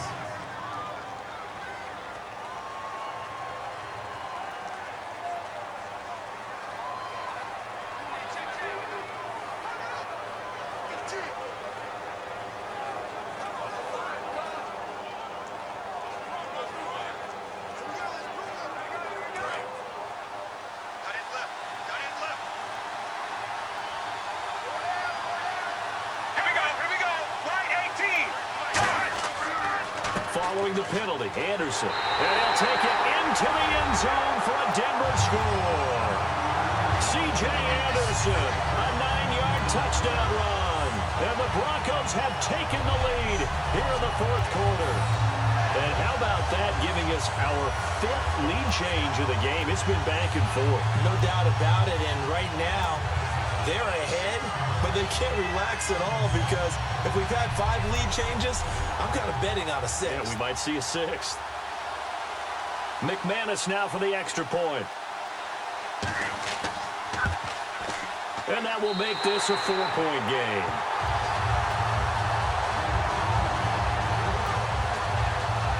That time, a 9-play drive. And it's C.J. Anderson who tops it off with the touchdown run.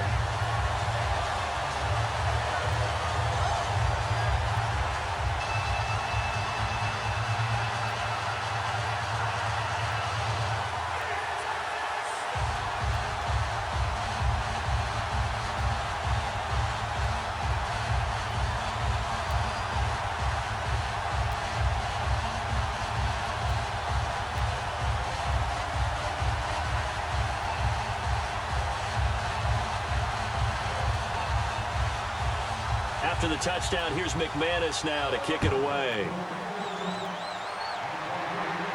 This will be taken in at the 1. And not a bad return here. He gets it out to the 25-yard line. Out onto the field comes New Orleans. Looked like they had something going last drive. Then the interception happened. Will they recover? The memory they need to keep with them is that they did have something going. They were moving the ball on offense, had a nice sequence going. Don't worry about the other part. You can't get that back. Let's go back to what you were doing well before. I thought you were going to say they need to have no memory, but remember the good part, forget the bad. I like that even better.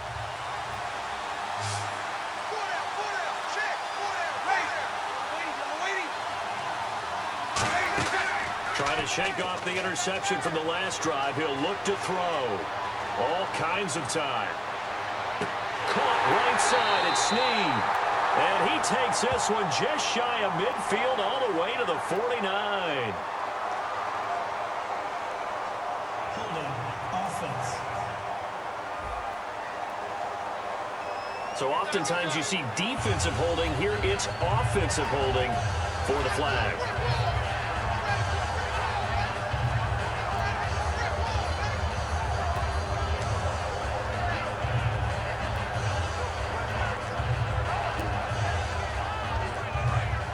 And on the outside, they're playing press coverage. They come out 5 wide, 3 of them to the right side. From the gun, it's Breeze. And his throw is incomplete.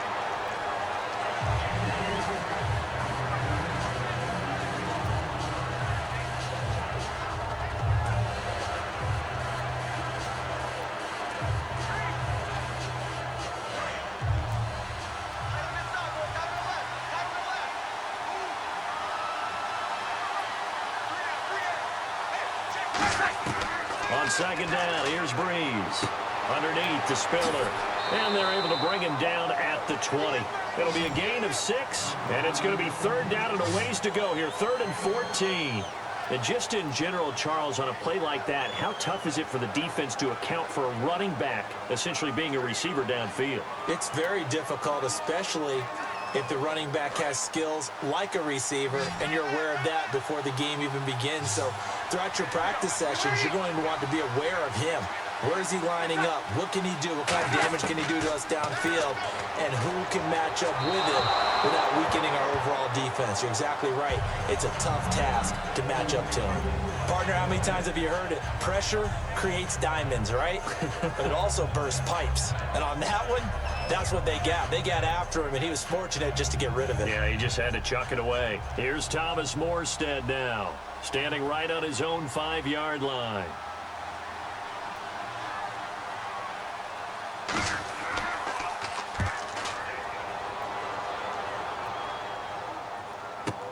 Now Sanders. A big boot that time. 57 yards the official distance. And the offense will take over with a new set of downs. So the Broncos coming out now. And they were able to punch it in the end zone last time. They'll be looking to do that again here for the defense. Obviously, they'll be looking to stop them from punching it back in the end zone. It always is punch-counter-punch, isn't it? And which team has the advantage? Well, let's just go back. Last time on offense, they rolled downfield, got into a good rhythm, You can see a little more bounce in and out of the huddle. You can see the sideline really get into the game. So defensively, you're thinking to yourself, how do we take that away from them? How do we get the advantage back? Let's see what they come up with. I think pressure is always the first way to go. If you love pressure, we'll see if they dial it up this drive. Now a first down throw. Sanchez finding time. And seeing no options, he just tosses this one away incomplete. Now that'll bring up second down. When defenses get to the quarterback that quickly, a lot of times it's called a jailbreak. It wasn't quite that fast, but fast enough that he had no time to look downfield and set himself to throw the ball. And as he tried to do that, he was hit, and it forced an incompletion. Second and 10, Sanchez here again. Incomplete, into the hands of Fowler. 8 yards on the completion, but now they face third down. And this time they go underneath for a simple pitch and catch. And not only do you get the pitch and catch, Brandon, but you're able to keep the receiver moving when you hit him with the drag route.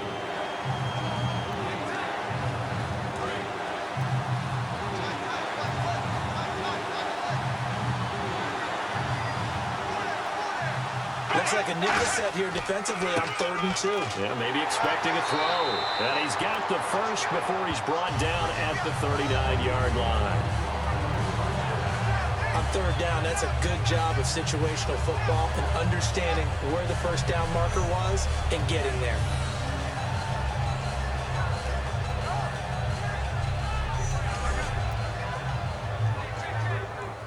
And a new set of downs here after picking up the first on the ground.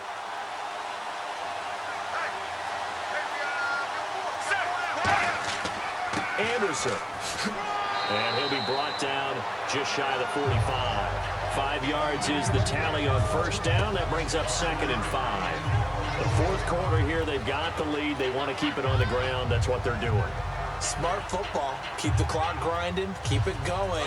But you got to figure now, they're going to see more people stacked up at the line of scrimmage as they try and bleed it out.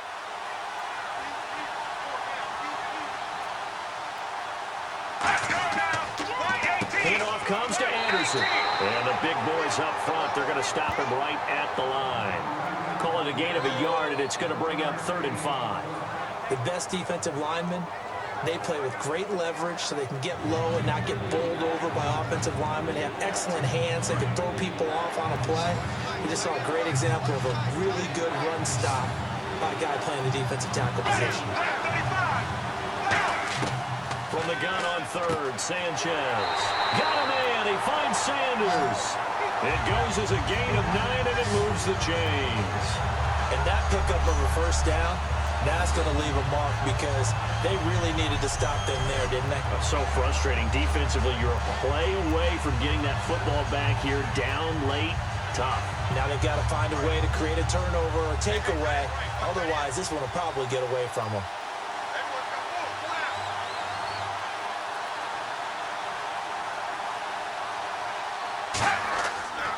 Hillman. And he's going to get this one down near the 45-yard line. Just a yard on the first down carry, so it's 2nd and 9. And in this situation with a lead fourth quarter, they're liking keeping the ball on the ground, I'm sure. It's just smart football, but you know the defense has to know it as well. They've got to stop them here. So now we're going to see that loading the box in a big way. 6, 7, 8, 9, whatever it's going to take, puts a little bit more pressure on your big offensive line. On 2nd down, Hillman. And he's going to get this inside the 30. That one good for 16, and the drive will continue. When a coaching staff sees their team run the ball this successfully in the fourth quarter, they're really excited because you can plan for a running game all you want and want to press that advantage when you get it. But for the most part, it's a little bit of a surprise. And right now, they've got to keep that going, want to continue to grind out the clock because it's definitely in their favor at this stage of the game. Can they close the game out and continue to do exactly what we just saw there, and that's run the football. They run. Anderson. And nothing doing. He's immediately taken down at the line of scrimmage. Credit him with a 1-yard gain there to make it 2nd and 9.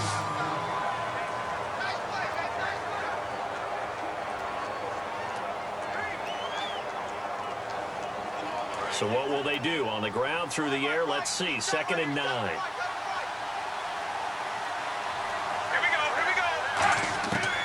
try the air now with Sanchez. And it's caught over the middle by the tight end, Green. Give him 11 yards that time and a new set of downs.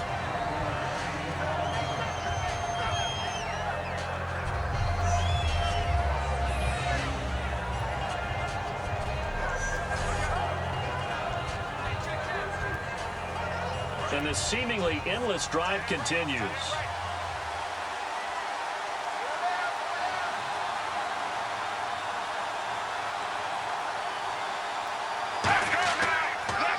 They give it to Anderson.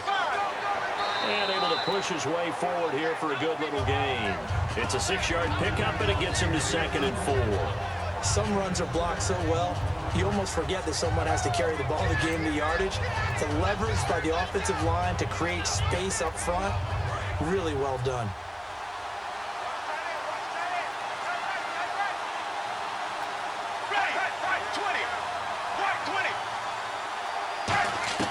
To throw on 2nd down is Sanchez. That's caught at the 2. Oh, no, he lost the football. And he is into the end zone for a Denver touchdown. Ronnie Hillman, an 11-yard touchdown.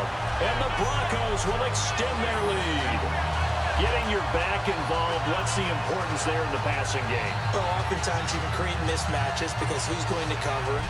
And you get him into space, which is where he likes to operate with the ball in his hands. Oftentimes makes people miss, gets that run after the catch, and off he goes. And into the end zone. And that one pushes the lead up to 11.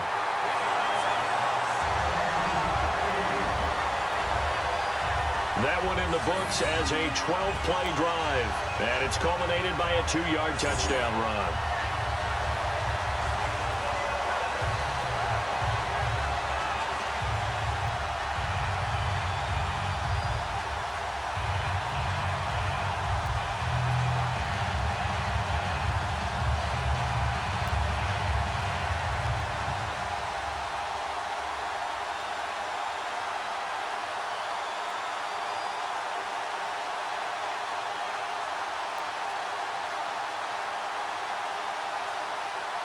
After the touchdown, here's McManus now to kick it away.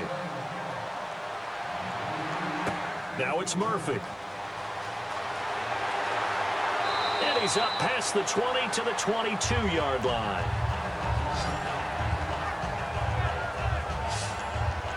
Out onto the field comes New Orleans. And on the last go-around, they really couldn't get anything going.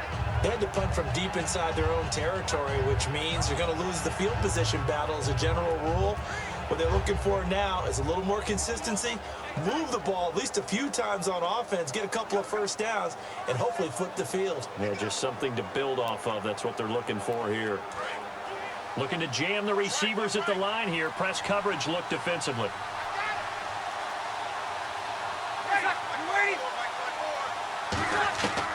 Breeze now on 1st down. And the pressure gets to Breeze as he's taken down. DeMarcus Ware in there to get him the 6th time they've sacked him tonight. And we say it all the time, have to be able to get rid of the ball sooner than that. You have to help your offensive line out. They're going to protect you as best they can. And if you're getting 3 to 5 seconds to throw the ball, they're doing a really nice job. But when you hold it and give up a sack, you're really almost discrediting their work.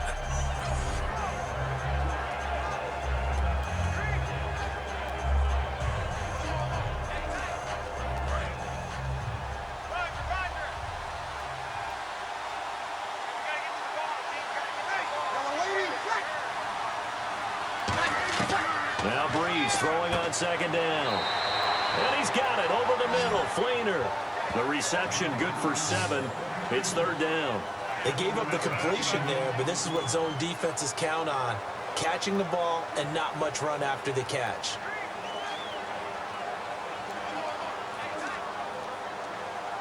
Third down now following the completed pass.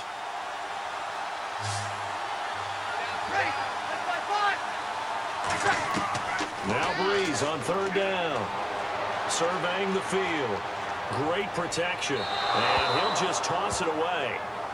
So he throws it away, and that brings up 4th down.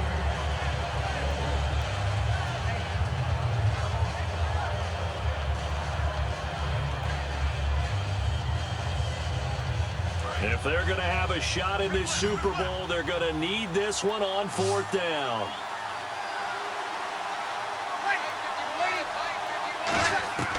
Now Breeze got to have this one. And he's got Snead. And he'll be taken down, but not before he gets into enemy territory. And they pick up the first down on a 4th down play. I don't know if the defense relaxed because they thought maybe they'd stopped them on 3rd down, or if they just didn't protect the sticks very well. But, boy, that's a big-time pickup right there.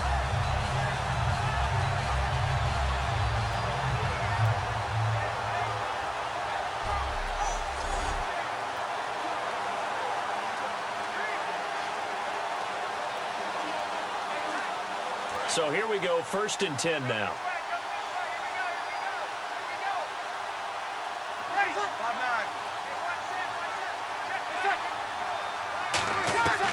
Breeze now on 1st down.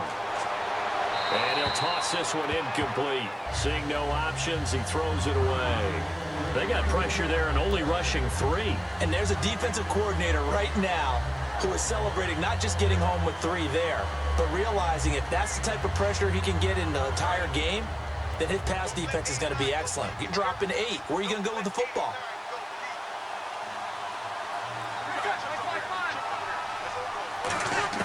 Breeze again here on 2nd and 10. He's got his man. It's Brandon Coleman. And he's going to be taken down, but not before reaching the 15-yard line. A gain of 32 that time. As we continue to advance in the NFL, as people continue to scout players, they really don't care as much about body types as they care about those guys who can make people miss, run through tackles, and gain all that additional run after catch. Anybody has that ability, they want them on their team.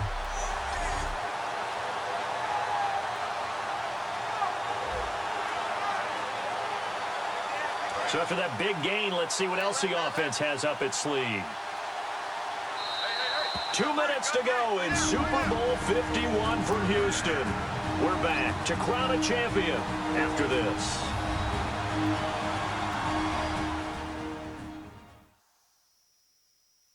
So it's Saints football as we get you reset. And let's see what they've come up with offensively after having time to talk it over.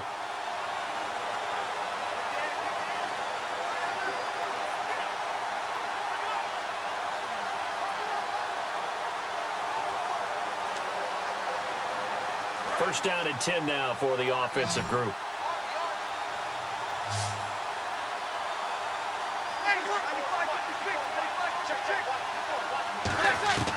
Throwing on first down is Breeze.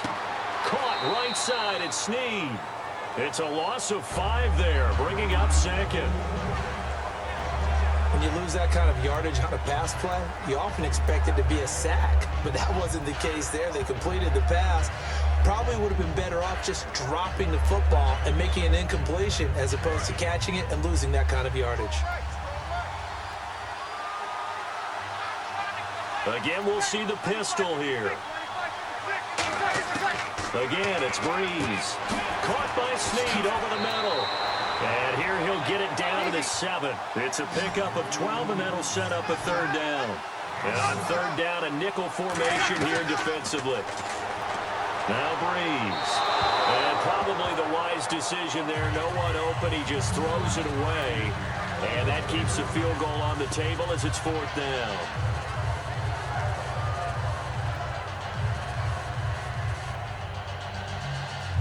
And for the 2nd time tonight, his field goal unit comes out here. From the left hash, a chip shot here.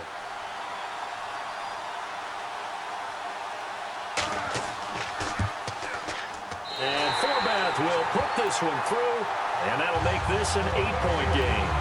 So you knew one way or another that you needed 2 scores. They get the easy one out of the way. Now they'll need to get the ball back. So, Brandon, the question is, how do you accomplish that? You can onside kick it, or remember, since you've got all 3 timeouts, you can still kick it deep and try to play defense.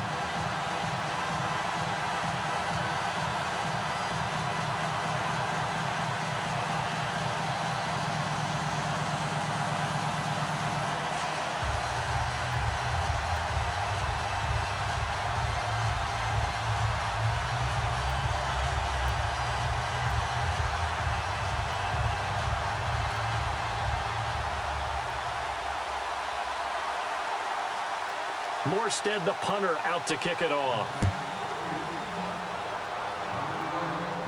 This is fielded a couple yards deep. And he'll take it up past the 25 to the 26-yard line. And Denver getting set to take the field. They have the lead, obviously, late in the game. I guess the good news for them is if for some reason they would make a mistake, a field goal does the opposition no good. Everyone loves to have a little bit of a cushion, and that helps you immeasurably. But the bottom line is, do all the things that you're taught in order to close out the game. Don't even let that become an issue. Yeah, but still a one-possession game. This one not fully over yet.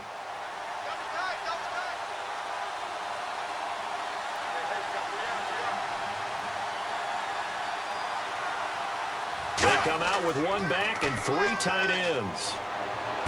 And this is caught. It's the tight end, Garrett Graham. He's at the 30. And all the way down to the 24-yard line. And now the Saints are going to take a timeout on defense. It's just their first. They've got two more to use here in the final stages.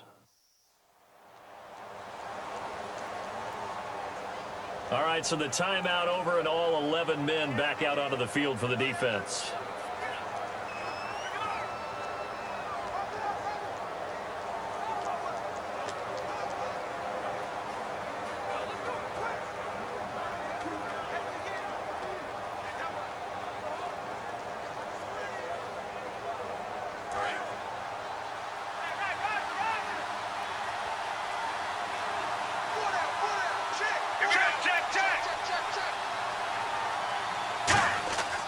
Now Anderson. And he's going to fight it. And the Saints signal for another timeout. That'll be their second, so one more chance to stop the clock here. And we'll be back.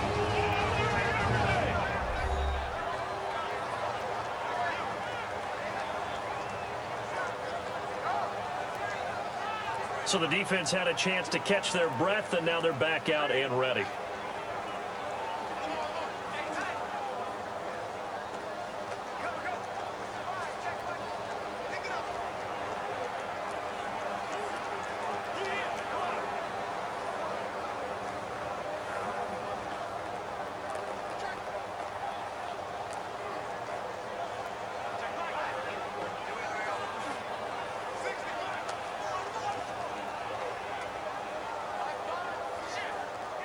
Red zone opportunity.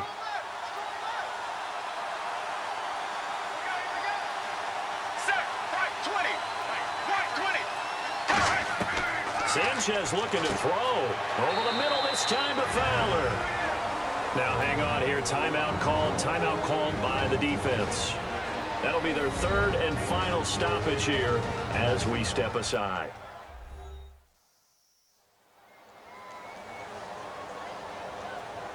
The defense, they got a little bit of a breather. Now they're back and set as we resume play.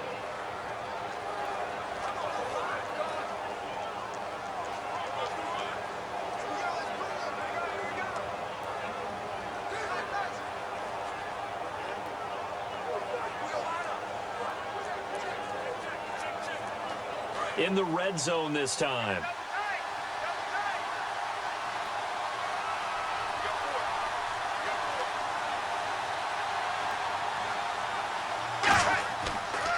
Third down, Ronnie Hillman. Oh, look at the juke. And he picks up the first as he's able to take it down to the 7-yard line.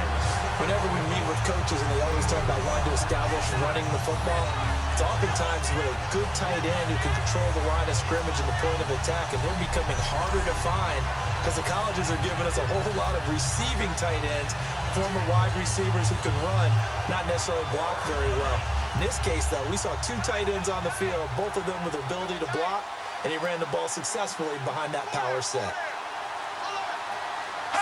Time for this one final knee to put a bow on this title bout.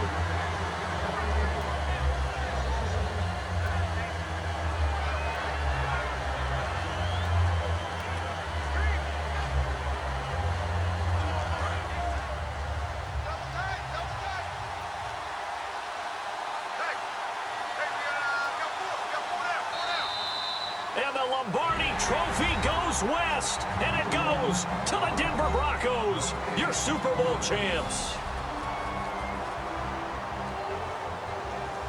And when this moment comes, I think you look back at all the blood, sweat, and tears, the offseason, the workouts, training camp, week 1, 2, 3, all building up now to say you're a Super Bowl champion. It's worth it. It certainly is, and rarely do we have a team that hoists the Lombardi Trophy that didn't have their share of bumps along the way, didn't have to face some adversity in the journey, and now they get to just enjoy it and revel in it. And all offseason, they'll be signing their autographs with Super Bowl champion underneath it.